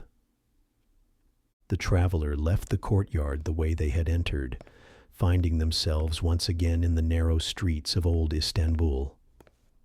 The path forward seemed clearer now, though not in any physical sense. It was more a clarity of purpose, a feeling of being in the right place at the right time, moving in harmony with currents larger than themselves. The streets led gradually uphill, and the traveler realized they were ascending toward the highest point of the old city. The massive forms of Hagia Sophia and the Blue Mosque grew larger as they approached, their domes silhouetted against the night sky. Between these two monuments stretched the ancient Hippodrome, once the center of Byzantine social life, now a long public square lined with obelisks and monuments. The traveler entered this historic space, their footsteps echoing softly against the paving stones. The square was empty at this late hour, creating an atmosphere of suspended time. The Egyptian obelisk stood at the center, its hieroglyphic-covered surface illuminated by subtle lighting that accentuated the ancient carvings. Despite being thousands of miles from its origin and centuries removed from its creation, the obelisk maintained a dignified presence, a visitor from one great civilization to another. The traveler moved through the square, aware of the layers of history beneath their feet. This ground had witnessed chariot races and imperial processions, public executions and political protests, celebrations and mourning. Now it was peaceful, a place of contemplation rather than action. Yet the energy of all those past events remained, vibrating at a frequency just beyond ordinary perception. The stone in the traveler's pocket glowed more intensely as they approached the far end of the Hippodrome. There, partially hidden in shadow, stood another lantern, this one larger than those they had seen before. Its light pulsed gently, matching the rhythm of the stone. The traveler approached, drawn by an instinctive recognition that this lantern marked another threshold, another potential crossing between worlds. Standing before the lantern, the traveler noticed that its light illuminated a small doorway set into what appeared to be an ancient section of wall. The door was made of weathered wood bound with iron, its surface carved with symbols similar to those on the tiles in the box. There was no handle or keyhole visible, just the smooth surface of aged wood with its mysterious markings. The traveler placed their hand against the door, feeling the grain of the wood and the subtle indentations of the carvings. The stone in their pocket grew warmer, its light shining through their clothing. As they stood there, hand pressed against the ancient wood, the traveler became aware of a sound emerging from somewhere beyond the door. A soft, harmonic humming, similar to what they had heard in the garden. The carved symbols beneath the traveler's palm began to glow with the same amber light as the lantern, tracing patterns across the surface of the door. The wood itself seemed to grow translucent, allowing glimpses of what lay beyond. A spiral staircase descending into gentle light, walls lined with more of the glowing tiles, shadows suggesting a vast space opening below. The traveler understood that this was another entrance to the realm between worlds, different from the path they had followed earlier, but leading to the same destination.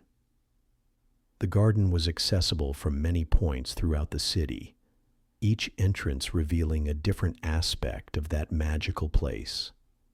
This particular doorway seemed to offer a passage to an older presence, one that existed beneath the visible city, in the geological and mythological substrata of Istanbul. The door began to open inward, moving silently despite its apparent weight and age. The light beyond was not the clear amber of the lanterns, but a deeper, more complex illumination that shifted through subtle gradations of color. The sound grew clearer, revealing itself as a chorus of crystalline tones that seemed to resonate with the very stones of the city. The traveler hesitated at the threshold, not out of fear, but from a recognition of the significance of this moment. To step through this door would be to commit to a deeper journey, one that might reveal aspects of both the garden and themselves that had remained hidden until now. The stone in their pocket pulsed encouragingly, its warmth spreading through their body like a silent affirmation. Taking a deep breath, the traveler stepped through the doorway. The wood closed silently behind them, and they found themselves on the spiral staircase, descending into the heart of ancient Istanbul. The steps beneath their feet were worn smooth by countless others who had made this journey throughout the centuries, each one leaving an invisible trace of their passage. The staircase curved downward in a gentle spiral, the walls around them lined with tiles that glowed with their inner light. The patterns on these tiles were more complex than those the traveler had seen before, incorporating elements of Byzantine mosaics, Ottoman calligraphy, and older symbols that predated both. Together, they told a story that could be read not with the eyes, but with some deeper sense of pattern and meaning.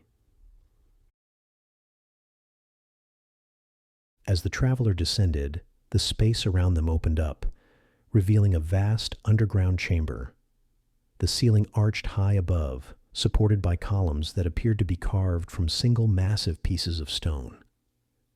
The floor was a mosaic of colored marble, forming an intricate pattern that spiraled outward from the center of the room. In that central point stood a fountain similar to the one in the courtyard, but much larger, its waters rising in a complex dance of intersecting streams. The chamber was illuminated by thousands of tiny lights embedded in the ceiling, mimicking the night sky above the city, but in unnatural colors that shifted slowly from deep purple to indigo to blue. The effect was both soothing and slightly disorienting, creating the impression of being underwater or in some liminal space between states of being. The traveler approached the fountain, drawn by its mesmerizing patterns of flowing water. The liquid itself seemed unusual, thicker than ordinary water, and with a subtle luminescence that traced the path of each droplet. The sound it made was musical, each impact creating a note that contributed to the complex harmony filling the chamber. Surrounding the fountain were 9 marble benches, each one carved to represent a different historical period of Istanbul. The traveler recognized Ottoman and Byzantine styles, but others appeared to be much older, their forms suggesting civilizations that had occupied this land before recorded history. On one of these benches sat a familiar object, a glass teapot filled with the same glowing amber liquid they had been served in the garden pavilion. The traveler sat beside the teapot, finding the bench perfectly comfortable despite its stone construction. 2 cups sat ready beside the pot, their translucent surfaces catching the shifting colors from above.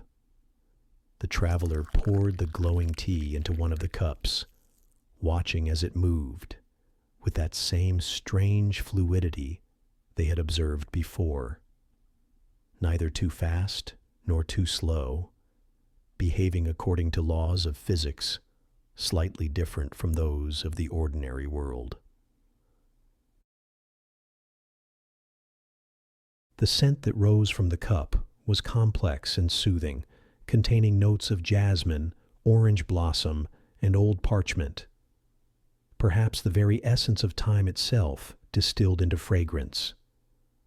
The traveler raised the cup to their lips and drank, feeling the warm liquid spread through their body like liquid sunlight. As before, the tea heightened their senses, making the colors more vivid, the sounds more distinct, the textures more pronounced. But this time, it also seemed to extend their perception in a different direction, allowing them to perceive the temporal dimension of the chamber.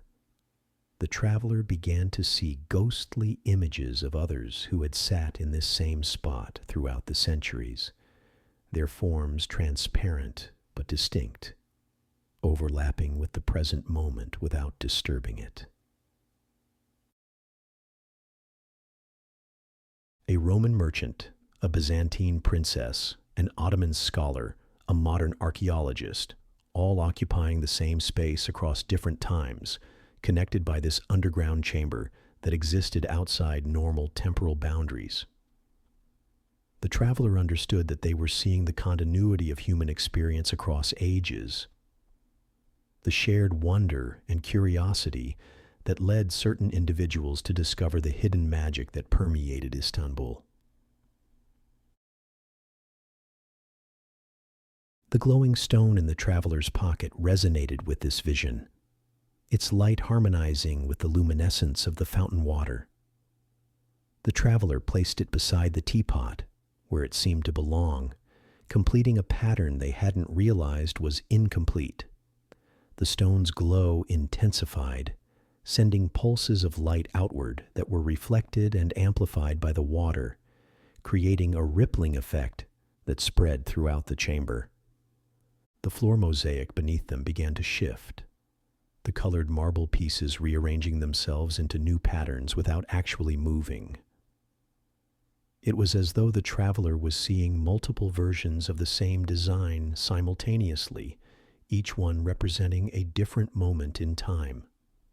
The effect spread up the columns and across the ceiling until the entire chamber was fluctuating between states, revealing the fluidity underlying what had appeared solid and permanent.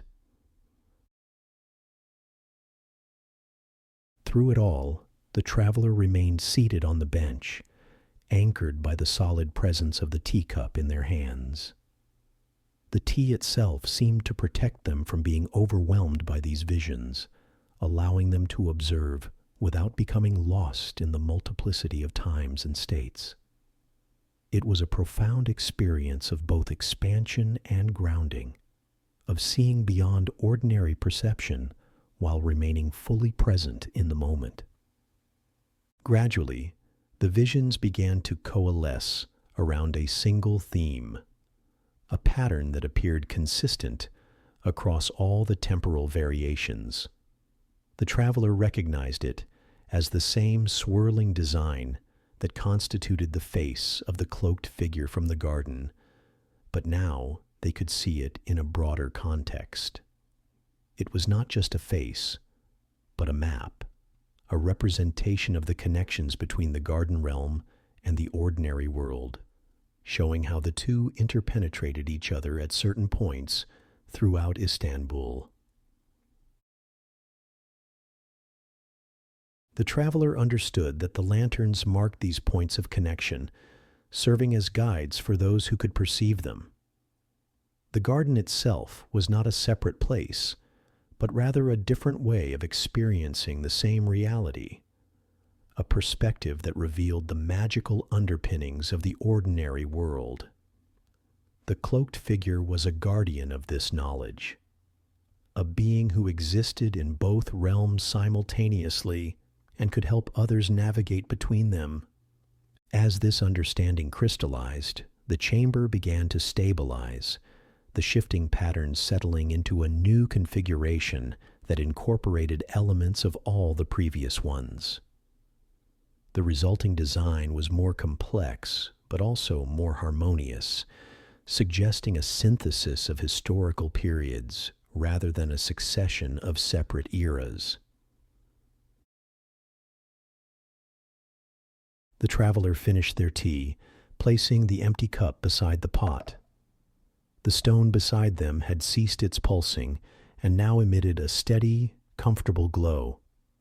The traveler understood that it had fulfilled its purpose here, catalyzing their expanded perception and helping them integrate what they had learned.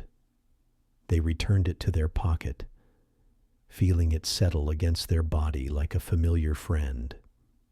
Rising from the bench, the traveler noticed that a new path had appeared across the chamber, a bridge of light extending over the fountain and toward an archway that had not been visible before. The bridge appeared insubstantial, constructed entirely of the same amber light as the lanterns, yet it felt solid beneath the traveler's feet as they began to cross it. The archway led to another spiral staircase, this one ascending rather than descending. The traveler climbed, aware that they were returning to the surface world, but with a new understanding of how it connected to the magical realm they had experienced. The steps were easier to climb than they should have been, as though the staircase itself was helping them ascend. At the top, the traveler found themselves passing through another doorway, emerging into the cool night air of Istanbul. They stood on a high point of the city, a section of ancient wall that offered a panoramic view of both the old city and the modern metropolis beyond. The Bosphorus stretched before them, its waters reflecting the countless lights of the city, creating a mirror image that doubled the beauty of the scene. The traveler leaned against the ancient stones, feeling the weight of centuries beneath their palms. The night was beginning to soften toward dawn, the sky lightening almost imperceptibly in the east. Stars still dominated the heavens, but their light had taken on a quality that suggested transitions, endings blending into beginnings. The stone in the traveler's pocket had grown cooler now, its light dimming to a gentle glow that matched the lanterns visible along the streets below. The traveler understood that this phase of their journey was coming to an end, but not in a way that suggested finality. Rather, it was a pause, a moment to absorb and integrate what had been revealed before the next chapter began. Istanbul was awakening around them, the earliest sounds of morning activity rising from the streets. A muezzin's call to prayer floated across the city, its haunting melody carrying centuries of tradition. Fishing boats were setting out on the Bosphorus, their lights creating moving constellations on the water's surface. The ancient city and the modern metropolis were stirring together, each informing and transforming the other, in an endless dance of continuity and change. The traveler felt a profound sense of connection to this place, a belonging that transcended their status as a visitor. The lanterns had revealed a layer of Istanbul that existed beneath the visible surface, a magical dimension that had always been there for those who could perceive it. This knowledge would change how they experienced not just this city, but all places, heightening their awareness of the extraordinary that resided within the ordinary. The box of tiles in their bag and the glowing stone in their pocket would serve as reminders of this night, tangible connections to the garden realm. But the traveler knew that the most important thing they carried forward was not physical, but experiential. A shift in perception that allowed them to see the world with new eyes, to recognize the magic that permeated everyday existence. As the first rays of sunrise touched the domes and minarets of Istanbul, the traveler felt a deep contentment settle over them. The journey had been extraordinary, revealing wonders beyond imagination, yet it had also been profoundly grounding, connecting them to something essential and enduring at the heart of human experience. The Lanterns of Karakoy had guided them not just through the physical streets of the city, but through layers of time and consciousness, illuminating paths both external and internal. The traveler pushed away from the wall, ready to descend into the awakening city and continue their explorations in the light of day. The stone in their pocket gave a final, gentle pulse, like a friendly farewell, before settling into dormancy. The traveler smiled, knowing it would glow again when the time was right, when the lanterns once more called them to journey between worlds. In the meantime, there was this moment, this sunrise, this city coming to life around them. That was its kind of magic, one that the traveler now appreciated with a deeper understanding. The ordinary and the extraordinary were not separate realms, but different aspects of the same reality, each enhancing and illuminating the other in an endless dance of light and shadow, known and unknown, seen and unseen. And that perhaps was the greatest gift the lanterns had offered, not an escape from the ordinary world, but a richer, more profound way of experiencing it, of recognizing the wonder that had been there all along, waiting only for eyes willing to see. Sleep well. Good night.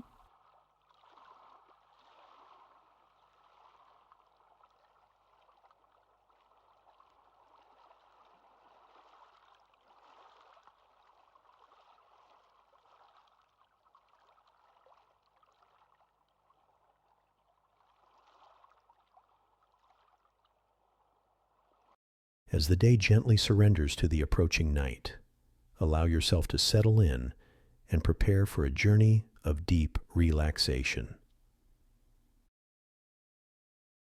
Tonight, we'll visit a special place that exists between our waking world and the realm of dreams, a haven where stress dissolves and peaceful slumber awaits. Close your eyes and imagine yourself leaving behind the bustle of everyday life.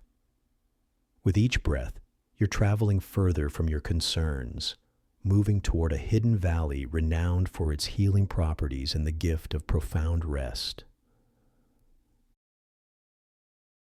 Feel your shoulders soften as you picture the scene. Golden hour light filtering through ancient trees, the distant melody of flowing water calling you forward. This is a place where time moves differently, more slowly, more gently, where each moment is an invitation to release the tensions you've been carrying. As we begin our journey to the river cabin, know that you're walking a path that countless others have traveled, seeking the same thing you desire tonight, the most restful, rejuvenating sleep imaginable. Let's begin our approach to this riverside refuge, where the boundary between consciousness and dreams grows beautifully thin, and where perfect peace awaits you. As twilight settles over the valley, you follow the winding gravel path that leads to the renowned river cabin. The sound of rushing water grows louder with each step, a natural beacon guiding you to your destination. Small river stones crunch pleasantly beneath your shoes, their smooth surfaces polished by years of flowing water. The air here feels different, cleaner, charged with negative ions from the cascading water, filling your lungs with vitality even as it soothes your mind. The cabin appears around the bend, its weathered wooden exterior glowing amber in the last light of day. Nestled between ancient willows and river birches, it seems to have grown naturally from the landscape rather than been built upon it. Soft golden light spills from the windows across the wraparound porch, promising warmth and comfort within. A delicate spiral of smoke rises from the stone chimney, carrying the sweet scent of apple wood. This place has earned its reputation. For decades, visitors have journeyed here seeking respite from their busy lives, drawn by whispered stories of the most restful sleep they'll ever experience. Some attribute it to the river's constant soothing symphony. Others believe it's the cabin's perfect placement according to ancient principles of harmony and balance. Whatever the reason, people leave transformed, carrying the deep rest they find here back into their lives like a precious gift. The wide wooden steps leading to the porch creak softly beneath your weight, not from weakness, but from the natural give of well-loved timber.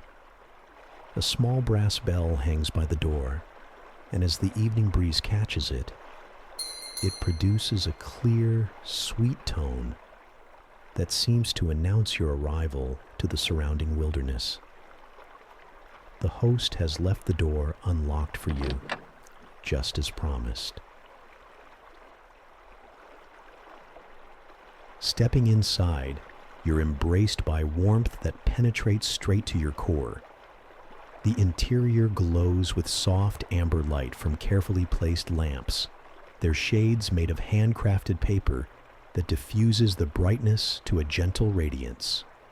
The open-plan space feels both spacious and intimate, with exposed beams overhead and wide plank pine floors underfoot. A fire dances in the stone hearth, casting hypnotic patterns across the walls. The river's presence is honored throughout the cabin's design. Large windows face the water, allowing its flowing movement to be visible from nearly every angle. The furniture, simple but exquisitely crafted from local wood, is arranged to take advantage of these views. Even the ceiling mimics the river's movement with gentle curves that draw your eye naturally from one space to the next. You set your bag down on the bench by the door, feeling the weight of the outside world lift from your shoulders. The cabin keeper has prepared everything for your arrival. A handwritten note on the reclaimed wood dining table welcomes you and explains the simple rituals that guests have found enhance their experience. When to open which windows to catch the perfect cross breeze, the best spot on the porch to watch moonlight play across the water, the ideal time to use the natural hot spring bath attached to the east side of the cabin. Moving to the kitchen area, you find a pottery mug waiting beside a kettle of water. Various jars contain house-blended teas, chamomile with lavender and passion flower for deep sleep, lemon balm and rose for peaceful dreams, and valerian and hops for those who need extra help unwinding. All the herbs are grown in the garden that slopes gently down to the riverbank, watered by the same river that now serenades you. You fill the kettle and place it on the iron stove, turning the burner to life with a soft whoosh. While waiting for the water to heat, you explore the main living area. Bookshelves line one wall, filled with well-thumbed volumes, nature guides, poetry collections, and dream journals left by previous guests. Some entries speak of prophetic dreams had while sleeping here, others of profound rest that healed long-standing ailments, and many simply express gratitude for the deepest sleep they can remember experiencing.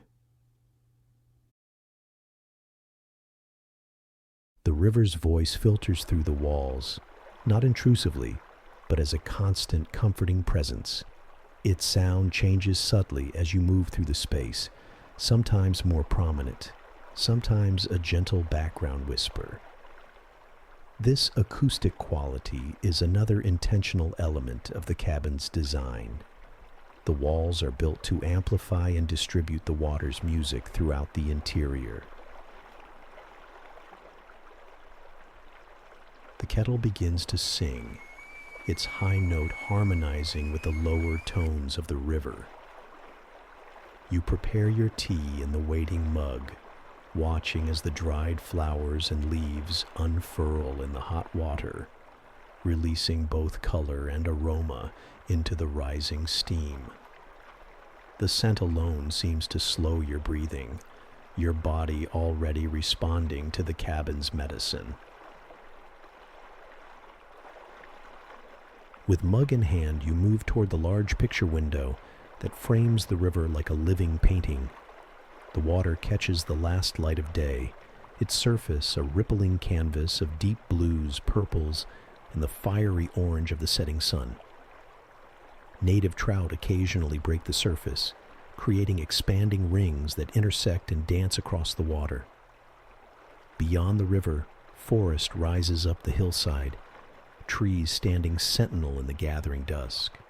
The porch calls to you, and you step outside with your tea to fully immerse yourself in the river's presence. The wooden rocking chair seems to have been waiting just for you, its curved back and seat perfectly accommodating your body.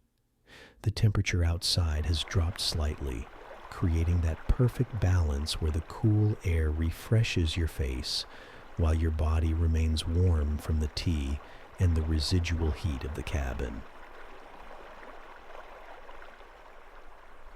From this vantage point, the river reveals itself more fully.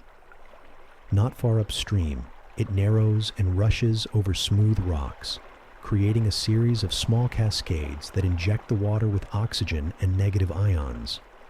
Directly in front of the cabin, it widens and deepens, flowing more gently. Downstream, it curves away into the forest, continuing its ancient journey. The sound it creates is complex and layered, a symphony rather than a single note. As full darkness falls, subtle solar-powered lights illuminate the path to the river's edge, not bright enough to diminish the stars now appearing overhead, but sufficient to mark the way. The night sky here, far from any city lights, displays stars in such profusion that familiar constellations almost disappear in the sparkling multitude. The Milky Way stretches across the heavens like a celestial river, mirroring the earthly one before you. You finish your tea and return inside, drawn now to explore the sleeping area. The bedroom is separated from the main space by a partial wall that allows the river's sound to flow freely throughout the cabin. The bed itself is a masterpiece of comfort. A handcrafted frame of river birch holds a mattress filled with organic wool, cotton, and herbs known for promoting deep sleep. The linens are soft beyond imagining, woven from flax grown and processed locally, their texture both substantial and yielding. Beside the bed, a small diffuser releases a subtle blend of essential oils, cedarwood, bergamot, and ylang-ylang, known to quiet the mind and prepare the body for rest. The light here is softest of all, provided by a single salt lamp that bathes the room in a warm, pinkish glow. A skylight directly above the bed allows you to fall asleep, stargazing if you wish. The glass, specially treated to retain the room's warmth while offering a clear view of the night sky. The private bathing area continues the cabin's theme of simple luxury focused on rest and renewal. A deep copper tub sits before a window, framing a perfect view of the river. The water for the bath is heated naturally in a reservoir fed by a hot spring, requiring no electricity or gas. Another example of the cabin's harmonious relationship with its environment. Bath salts made with minerals from the same spring sit in a stone bowl beside folded towels of impossible softness. You decide to indulge in this bathing ritual, that so many guests have mentioned in the journal. The tap releases water that is perfectly hot, steaming slightly as it fills the tub. You add a handful of the mineral salts, watching as they dissolve and release their subtle scent of wild sage and forest moss. The bathroom window can be opened to allow the river's sound to accompany your soak, creating a multi-sensory experience of being immersed in water while listening to water's movement. Slipping into the bath, you feel tension dissolve almost immediately. The mineral-rich water seems to have a different quality than ordinary tap water. It feels silkier against your skin, more buoyant, and carries heat differently, maintaining its warmth longer. You lean back, resting your head on the smooth curve of the tub designed for exactly this position, and gaze out at the river, now silvered by emerging moonlight. Time seems to suspend itself as you soak, the boundaries between your body and the water, between inside and outside, between thought and sensation, all becoming pleasantly blurred. The river's constant motion outside the window seems to carry your thoughts along with it, not eliminating them, but transforming them into something flowing and harmless, rather than fixed and troubling. When the water finally begins to cool, you rise and wrap yourself in one of the waiting towels, its embrace like a warm cloud against your skin. The cool air of the room creates a pleasant contrast with your heated skin, raising tiny bumps along your arms that quickly subside as you dress in soft sleeping clothes. A small shelf near the bathing area holds several glass bottles containing different oils, each with a handwritten label describing its properties.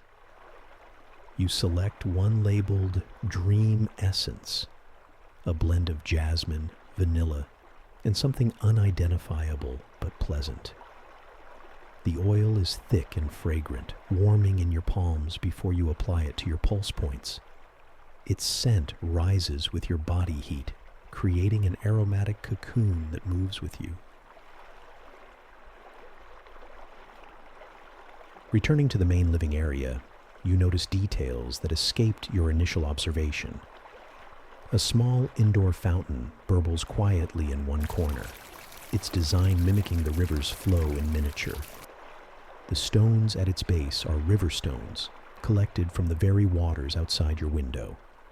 When you approach, you see that many are inscribed with single words: peace, dream, restore, flow, left by previous guests as tokens of their experience or intentions. The cabin's craftsmanship reveals itself in subtle ways. The precision of joinery where wooden beams meet, the careful alignment of floorboards that direct your eye toward the river, and the placement of windows to capture specific views and qualities of light. Nothing here is random. Every element serves the cabin's purpose of creating the perfect environment for profound rest.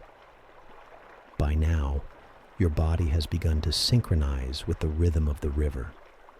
Your movements become more fluid, less hurried. Your breathing deepens naturally.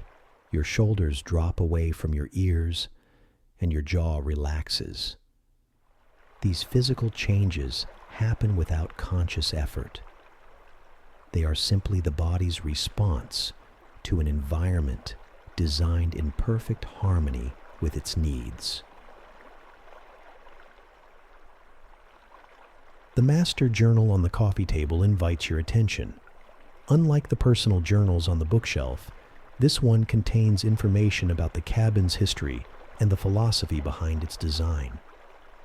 You learn that it was built 60 years ago by a sleep researcher who had studied indigenous sleep practices around the world. He incorporated elements from various traditions. The placement relative to flowing water from feng shui, the acoustics from Tibetan sound healing techniques, the aromatic elements from Ayurvedic sleep medicine. As you read, the fire in the hearth shifts and settles, sending a shower of sparks up the chimney. The sound draws your attention, and you watch the flames for a while. Their dance as random yet patterned as the river's flow. Fire and water, opposites that somehow create perfect balance in this space. The warmth of the fire reaches across the room to touch your skin, adding another layer of sensory comfort. The bed calls to you now, an island of perfect comfort in the gentle sea of the cabin's ambient sounds. You slide between sheets that somehow manage to be both crisp and soft simultaneously, their weight and drape calibrated to create the perfect microclimate for sleep. The pillow, or rather pillows, as there are several to choose from, supports your head and neck exactly as needed, filled with a proprietary blend of buckwheat hulls, lavender, and other herbs that release their scent with the slightest movement. Lying there, you become aware of how the river's sound has been channeled into the sleeping area. Acoustic panels in the ceiling, cleverly disguised as decorative elements, direct and distribute the sound waves so that they surround you completely without being overwhelming. It's as though you're floating in the very center of the river's voice, held in a cocoon of flowing sound. The skylight above reveals the star-scattered darkness, a window into infinity. Occasionally, a meteor streaks across the view, a momentary flash of brilliance against the eternal backdrop. You make no wish upon these falling stars. In this moment, there is nothing more to wish for. Your body feels simultaneously heavy with relaxation and light, as though gravity's hold has gentled just enough to create the sensation of floating. Your breathing naturally synchronizes with the river's rhythm, a phenomenon that sleep researchers who have studied the cabin have noted in all subjects. This entrainment happens unconsciously, your body's ancient wisdom recognizing and aligning with the water's primal pattern. Your heartbeat similarly adjusts, slowing to its optimal resting rate, no longer driven by the artificial pace of modern life. As your consciousness begins to drift, the boundary between the external world and your internal landscape becomes permeable. The river flows not just outside the cabin, but through your mind as well, carrying away the accumulated debris of thought and worry. Images form and dissolve, perhaps the beginning of dreams, perhaps simply the mind's way of processing and releasing the day's experiences. You become aware of a quality to the air that is different from anywhere else you've been. It feels somehow charged, as though the molecules themselves carry a subtle energy. Many guests have reported this sensation, attributing it to various causes: the negative ions from the rushing water, the cabin's placement at what some believe to be the intersection of natural energy lines, the accumulation of countless peaceful dreams dreamt here over the years. Outside, an owl calls. 3 soft hoots that seem to underscore the night's tranquility, rather than disrupt it. The call is answered from somewhere downstream, creating a momentary conversation across the darkness. These nocturnal sounds become part of the river's song, woven seamlessly into the acoustic tapestry that enfolds you. A gentle chime sounds from somewhere in the cabin, so soft you feel it more than hear it. According to the welcome note, this marks the beginning of the deep sleep hours, when the cabin's energy is most conducive to profound rest. Some guests set intentions for their dreams at this time, or practice the brief meditation described in the journal. The tradition feels natural to you, and you take a moment to release any final tensions, settling even more deeply into the embrace of the bed. Your limbs grow heavier, sinking deeper into the mattress that seems to both support and embrace you. The muscles of your face relax, releasing tensions you weren't aware of holding. Your jaw softens, your brow smooths. Even the tiny muscles around your eyes let go of their habitual contractions. This cascade of relaxation continues downward, a wave of release traveling along your spine, through your shoulders, across your chest, down your arms and legs to the very tips of your fingers and toes. The river's song seems to enter your body now, vibrating gently through your bones, harmonizing with your heartbeat and breath. Sleep researchers have recorded unusual brainwave patterns in people sleeping at the cabin. A unique combination of delta waves associated with deep healing sleep and theta waves connected to vivid dreaming and creativity.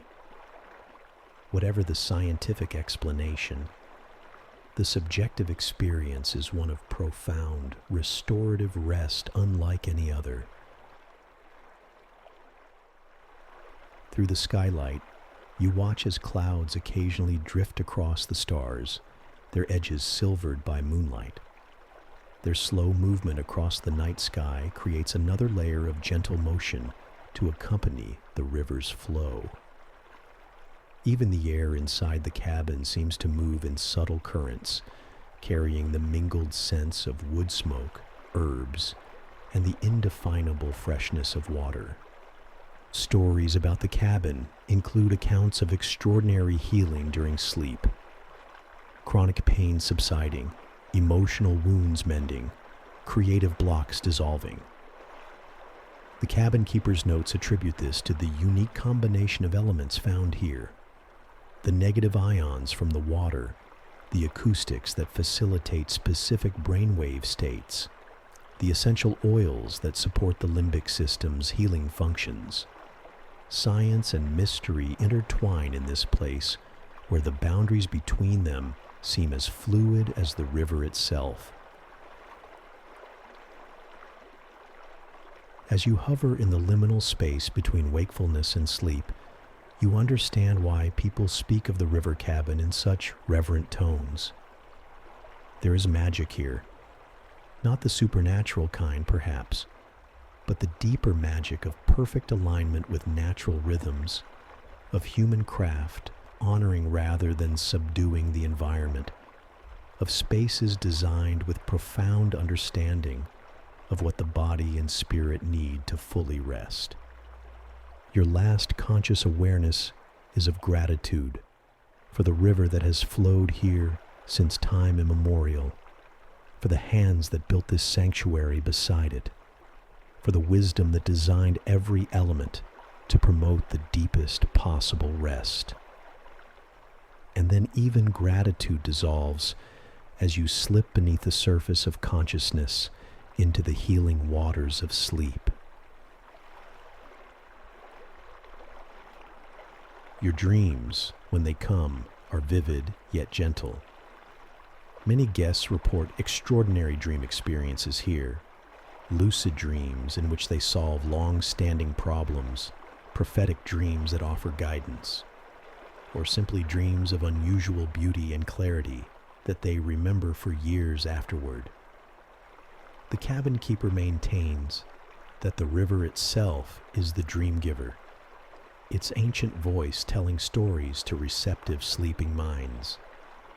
The first dreams are often of water, not surprising given the river's constant presence. You find yourself floating on a perfect sapphire sea under an azure sky, buoyed by warm salt water that supports you effortlessly. Sunlight plays across your closed eyelids, creating patterns of gold and crimson. There is no need to swim or move in any way. The gentle current carries you exactly where you need to go. This dream shifts seamlessly into another, You're walking along a path beside a mountain stream, the water so clear you can see every pebble on its bed, every darting fish, every swaying strand of aquatic plant. The forest around you pulses with life and color more vibrant than waking reality. Flowers bloom in impossible hues, and their fragrance is so distinct you can almost name each component. Your body feels incredibly light, moving without effort or pain, perfectly aligned and balanced. Throughout these dreams, there is a sense of message or meaning just below the surface, not urgent or demanding, but patiently waiting for recognition. Many guests report this quality in their dreams at the cabin, a sense that the unconscious mind is communicating something important in its own symbolic language, facilitated by the unique environment. Between dreams, your sleep is deep and restorative. Unlike ordinary sleep, where brief wakeful periods often interrupt the cycle, here you move smoothly from one sleep stage to another. The river's constant sound seems to create a protective barrier around your consciousness, shielding it from disruption. Your brain receives exactly the combination of deep, slow-wave sleep needed for physical restoration and REM sleep required for emotional and cognitive processing. Throughout the night, your body moves through sleep cycles with unusual smoothness, never fully surfacing into wakefulness as often happens elsewhere. The phases of deep, restorative sleep are extended, while transitions between cycles are gentled by the river's constant presence. Your breathing remains deep and even, your heart rate optimally slow and steady, your muscles fully surrendered to gravity's embrace. Outside, the night progresses. Moon and stars wheel overhead. Nocturnal creatures go about their business along the riverbank. The water continues its eternal journey. Inside, you travel your own interior landscape, nourished by a quality of rest that is increasingly rare in the modern world, but remains available here, in this special place where the river's wisdom has been honored and incorporated into human shelter. When morning eventually arrives, you will awaken naturally, without alarm, your body having received exactly the amount of rest it needs.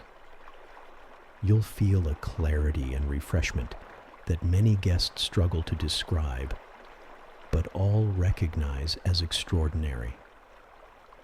Some say they feel new-made. Others speak of a lightness that persists for days or even weeks after their stay. The morning will bring its own gifts. The river transformed by dawn light, mist rising from its surface, birds celebrating the new day with their chorus. But that is hours away yet. For now, you sleep the profound sleep that has made the river cabin famous among those who know.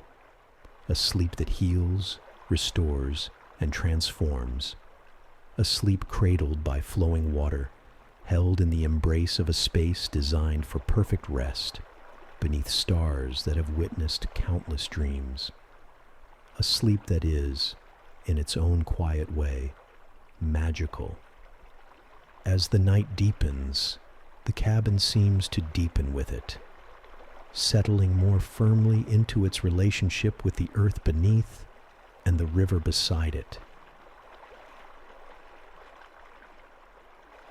The wooden beams expand and contract subtly with temperature changes, creating occasional soft creaks that blend perfectly with the water's symphony.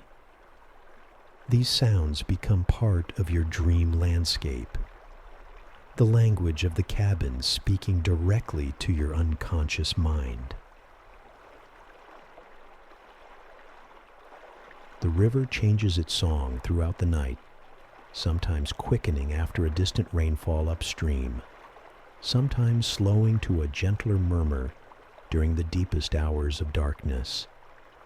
These variations create a natural binaural effect that guides your brain through different sleep states, each serving its purpose in the complex architecture of rest. Your body responds instinctively to these subtle cues, decades of evolutionary wisdom recognizing the healing potential in this ancient lullaby. In the final hours before dawn, your sleep reaches its greatest depth. This is when the body performs its most profound healing work. Cellular repair accelerates, inflammatory responses reduce, and the immune system rebalances. The river's sound seems to deepen during these hours as well, as though matching your internal rhythm. This is the time when many guests report their most significant dreams and insights, emerging from the deepest layers of consciousness. The first hint of approaching dawn brings subtle changes to the cabin's atmosphere. The air freshens perceptibly, carrying new scents, morning dew on grass, the distinct mineral perfume of stones warming in first light.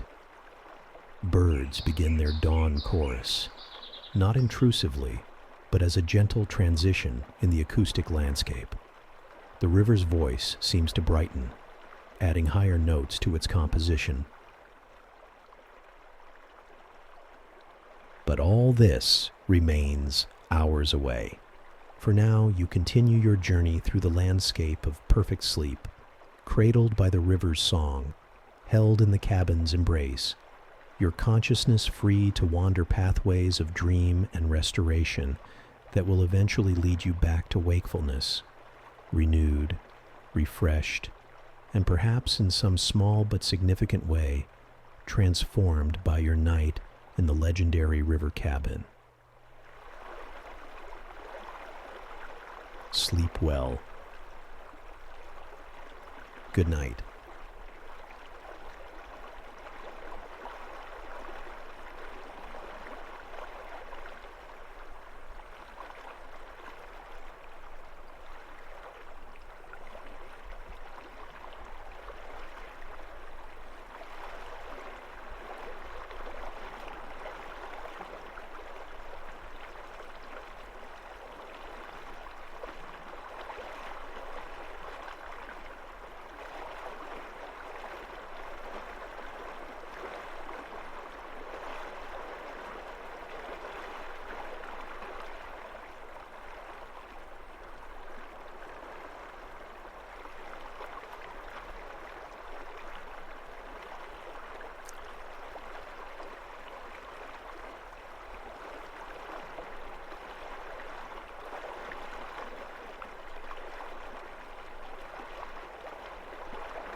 There is a moment, just before sleep, when the world becomes weightless.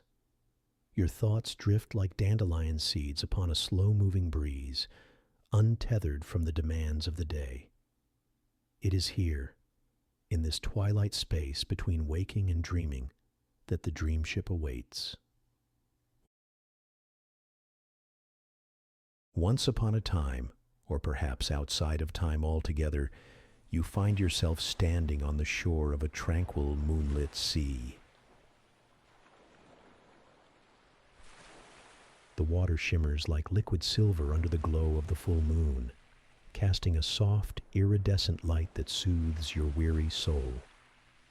The night air is cool and gentle, carrying the faint scent of salt water and something else, something indescribable, like the whisper of forgotten dreams waiting to be remembered. Soft waves lap at the shore, their quiet rhythm mingling with the distant call of a lone nightbird. In the distance, a vessel appears on the horizon, gliding silently across the mirrored surface of the sea.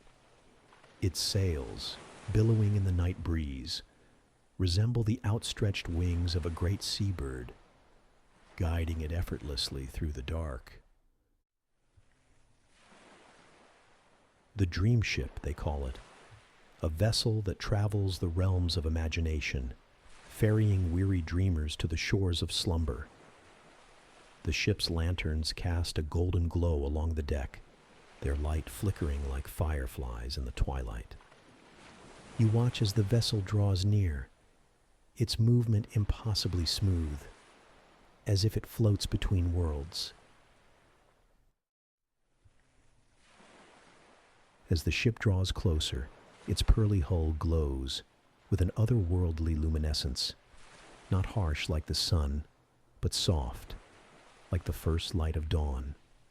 A hush falls over the world around you, and an inexplicable sense of calm washes over you like the tide. With no hesitation, you step forward, drawn by the quiet promise of rest and wonder. The moment your bare feet touch the deck, you feel the warmth beneath you, as if the very wood has been kissed by the last light of day.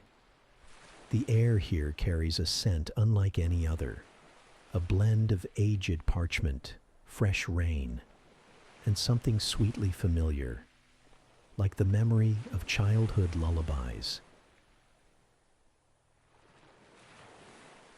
The ship moves as if carried by a whisper. There is no jarring motion, no sudden rush, only the rhythmic rise and fall of the waves beneath you, steady and soothing. The air is filled with a symphony of gentle sounds.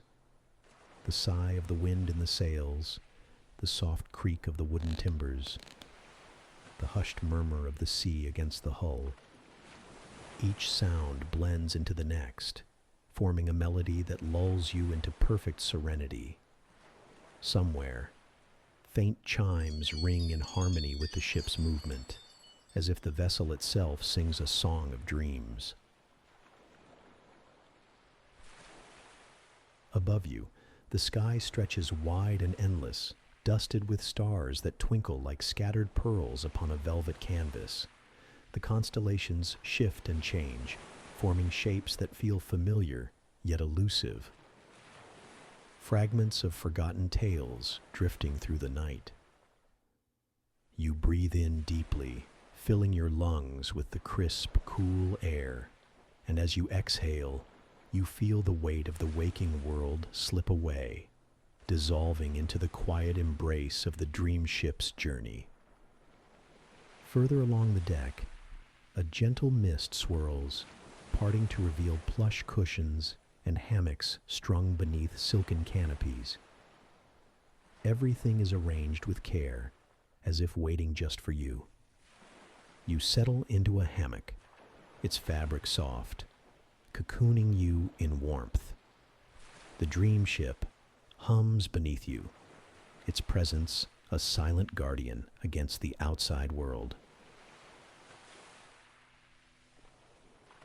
As the journey continues, the ship sails through landscapes that seem pulled from the edges of memory. rolling hills bathed in golden light, endless fields of glowing flowers, rivers that ripple with stardust. Each scene drifts past like pages of an unwritten story, soothing your mind with their quiet beauty.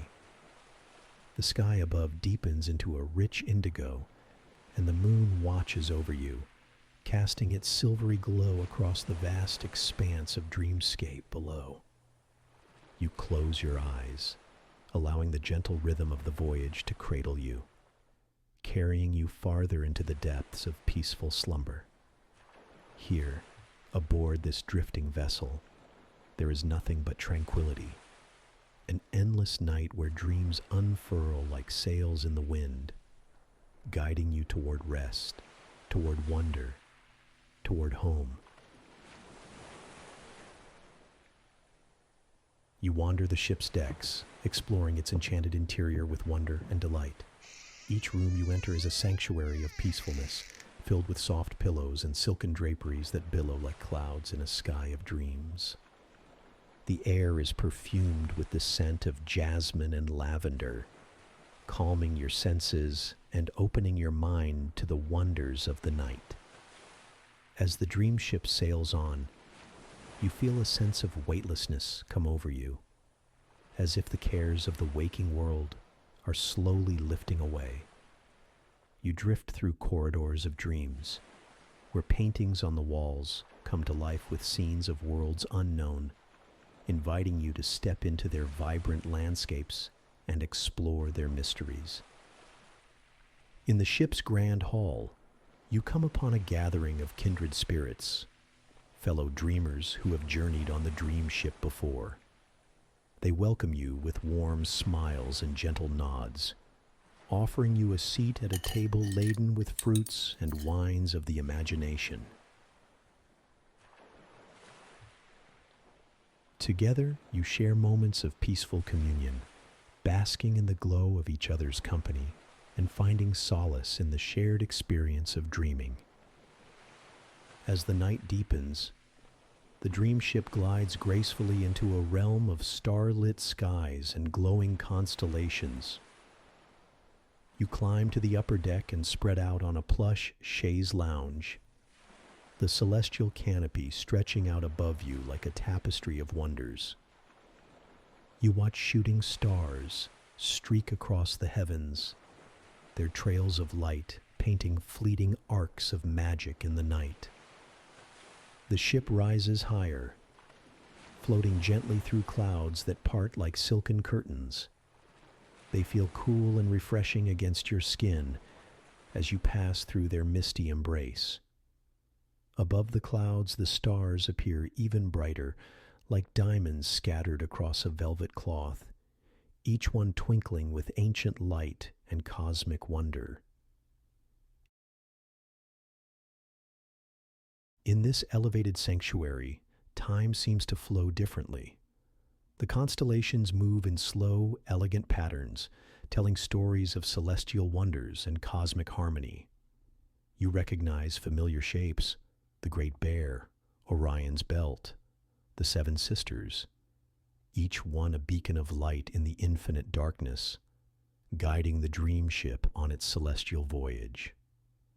The moon, now full and radiant, bathes the ship in its silvery glow, casting enchanted shadows that dance across the deck.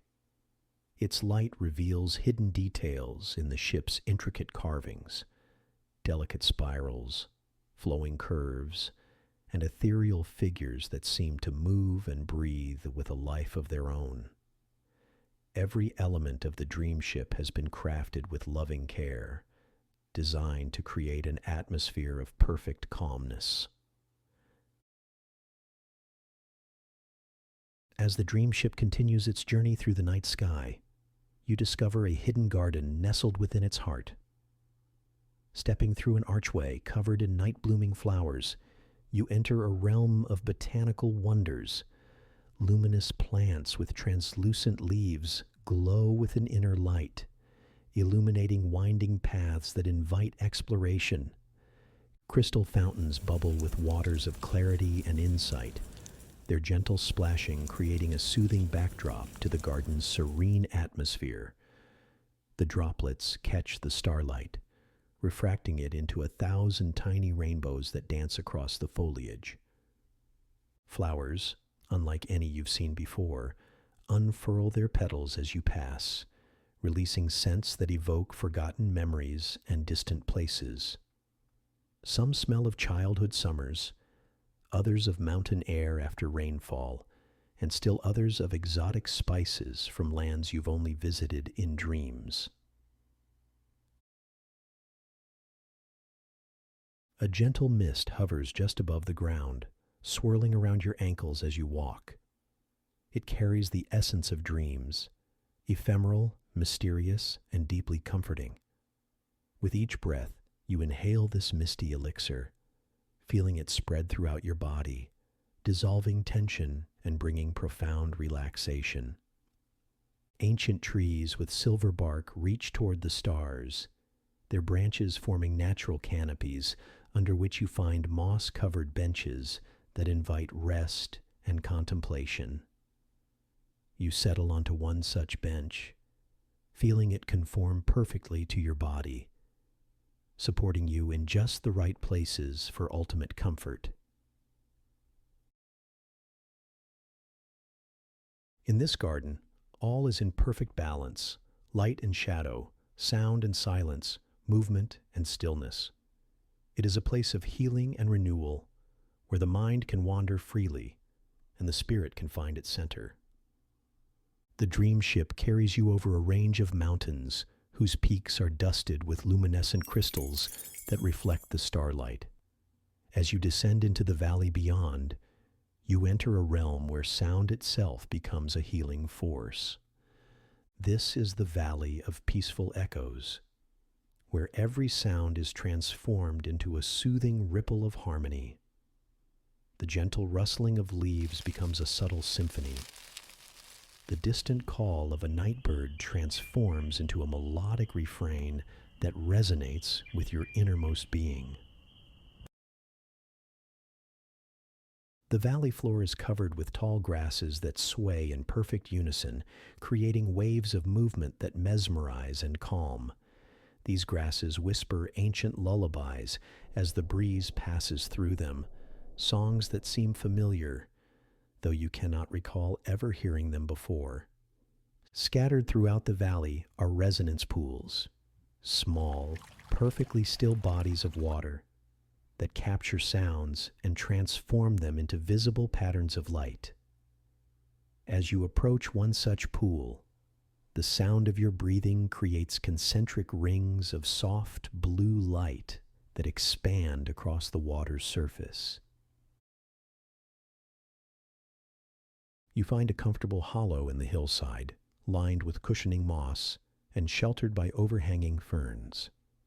From this vantage point, you can see the entire valley spread below you, a living tapestry of subtle movement and gentle sound. As you rest in your hillside sanctuary, the accumulated sounds of the valley begin to synchronize with your heartbeat and breathing. This harmonic convergence creates a profound sense of unity with your surroundings, as if the boundary between yourself and the dream world is gradually dissolving. The dream ship descends to collect you from the Valley of Peaceful Echoes, and your journey continues to an ancient mountain range. Here, the vessel docks near the entrance to a vast network of underground passages known as the Crystal Caverns. Stepping from the ship, you feel drawn toward the gently glowing entrance. As you enter, the temperature remains perfectly comfortable, neither too warm nor too cool, enveloping you in an atmosphere of perfect equilibrium. The caverns open before you, revealing chambers of breathtaking beauty. Immense crystals of every color imaginable rise from floor to ceiling, each one containing what appears to be its own internal universe of light and pattern. These are not ordinary mineral formations, but crystallized dreams, each one preserving a moment of perfect beauty experienced by a dreamer somewhere in the waking world. The path beneath your feet is smooth and slightly yielding, composed of a phosphorescent mineral that illuminates each step as you take it, then fades gently behind you. This subtle lighting creates the sensation that the path itself is responding to your presence, guiding you deeper into the heart of the caverns. As you move through narrower passages, your fingertips brush against the crystal walls, sending ripples of gentle color racing through the formations. Each shade corresponds to a different emotion: soft pink for comfort, deep blue for tranquility, gentle gold for contentment. And you realize the crystals are responding to your own emotional state, amplifying the peace and wonder you feel. In the largest chamber, a central pool of milky opalescent liquid reflects the crystal formations surrounding it, creating an infinite regression of light and color. The surface of the pool is completely still, yet somehow conveys a sense of gentle movement, as if the liquid itself is breathing in perfect rhythm with your own respiration. Emerging from the crystal caverns, you find the dream ship waiting patiently. As you board once more, the vessel begins to descend toward an expansive ocean, unlike any other. This is the ocean of serenity, where the waters reflect not just the sky above, but the dreams of all who have sailed these waters before. As the ship meets these sacred waters, you feel a profound sense of connection to all dreamers past and present. The gentle rocking of the ship becomes even more soothing, like being cradled in the arms of a vast, benevolent presence that wishes only peace for all its children. You lean over the railing, watching the ship's wake spread out behind in patterns of swirling phosphorescence. The glowing water seems to write messages of comfort and reassurance that dissolve back into the sea almost as quickly as they form.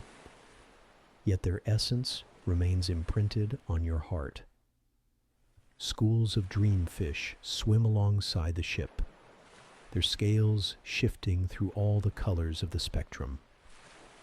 They move with graceful precision, creating living mandalas in the depths that hypnotize an entrance, drawing your consciousness deeper into a state of tranquil meditation.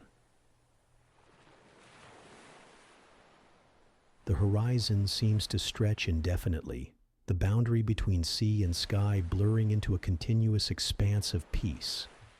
In the distance, islands of slumber rise from the waters, havens of perfect rest, where even the most troubled minds can find solace and rejuvenation. The air here carries a subtle music, as if the elements themselves are singing a lullaby composed specifically for you. It resonates with something deep within your being, a primal recognition of home and safety that transcends ordinary experience. As the dream ship continues across the ocean of serenity, a mist begins to form on the horizon. This is no ordinary fog, but a soft, luminous veil that marks the boundary between different realms of the dreamscape. The ship passes through this curtain of light, emerging into a vast, open meadow that seems to float upon the ocean's surface. This is the meadow of remembrance, where the sweetest memories and moments of pure joy find physical form. The meadow stretches as far as the eye can see, carpeted with flowers of every imaginable hue. Each blossom represents a happy memory, preserved in perfect detail within the petals. As you step from the ship onto this floating paradise, the flowers nearest your feet turn slightly toward you, as if in welcome. The grass beneath is soft and springy, supporting your weight while giving just enough to create a sensation of walking on the gentlest of cushions. The air here is filled with the mingled fragrances of countless blooms, yet somehow isn't overwhelming. Instead, each breath brings a new combination of scents that evoke pleasant recollections.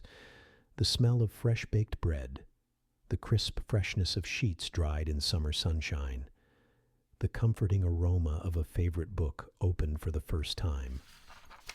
Butterflies with wings of stained glass flit from flower to flower, their patterns shifting and changing as they move.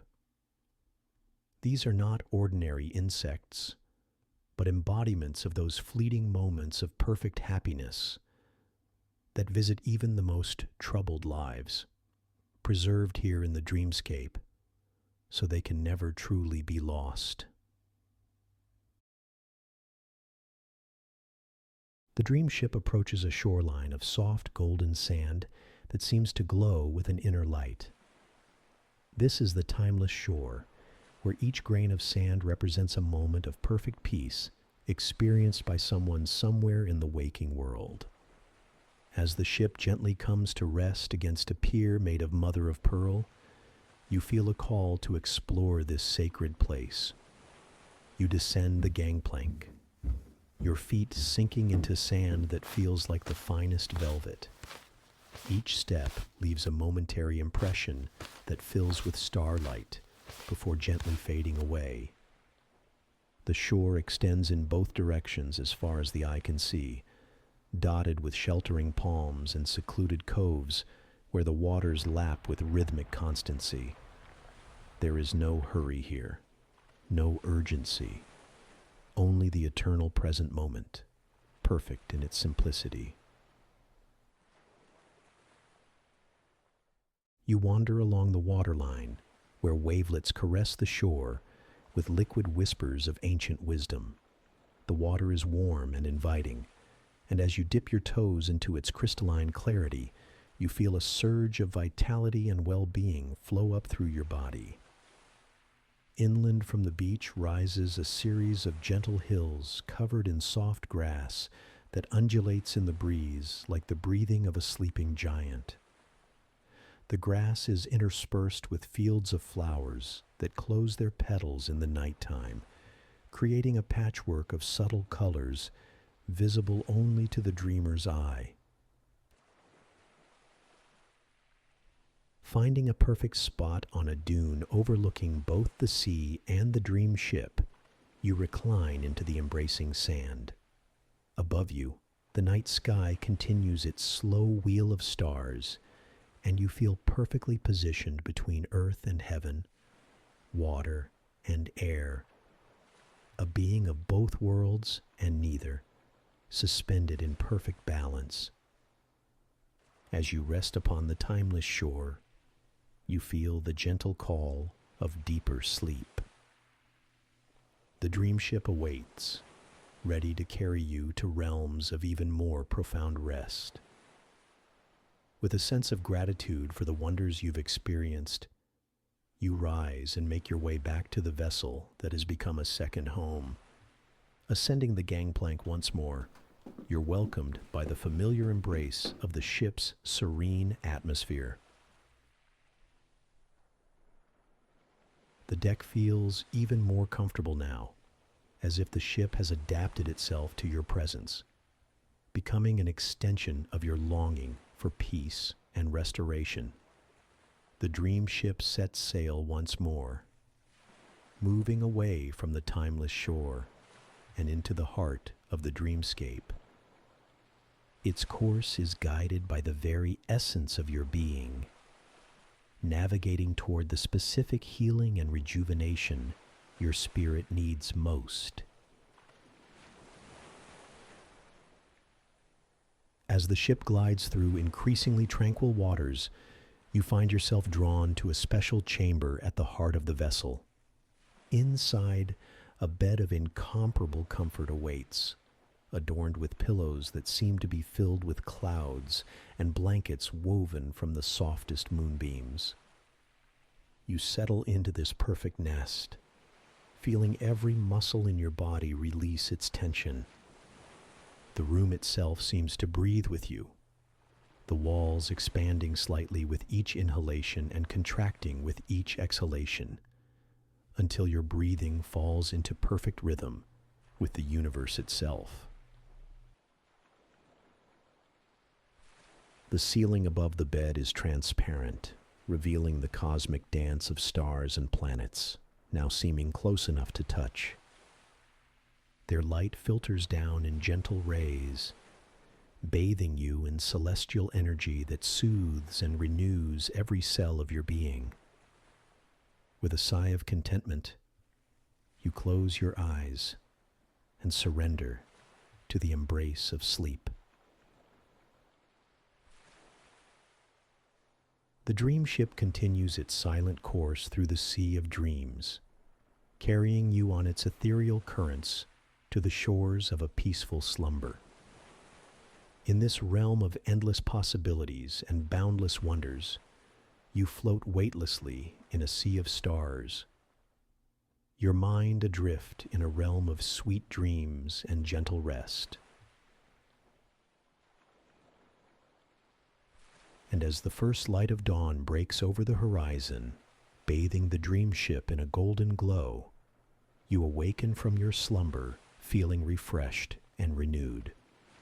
The memory of your journey lingers like a whisper on the edge of your consciousness, a reminder of the beauty and wonder that lies within the realm of dreams. With a smile on your lips and a heart full of gratitude, you step off the dream ship and onto the shore of a new day, ready to face whatever adventures may come, knowing that the vessel of dreams will always be ready to sail you to a place of peace and serenity whenever you need it. And so, you carry the memory of the dream ship in your heart, a beacon of light and hope in the darkest of nights, guiding you always back to the land of dreams. Sleep well.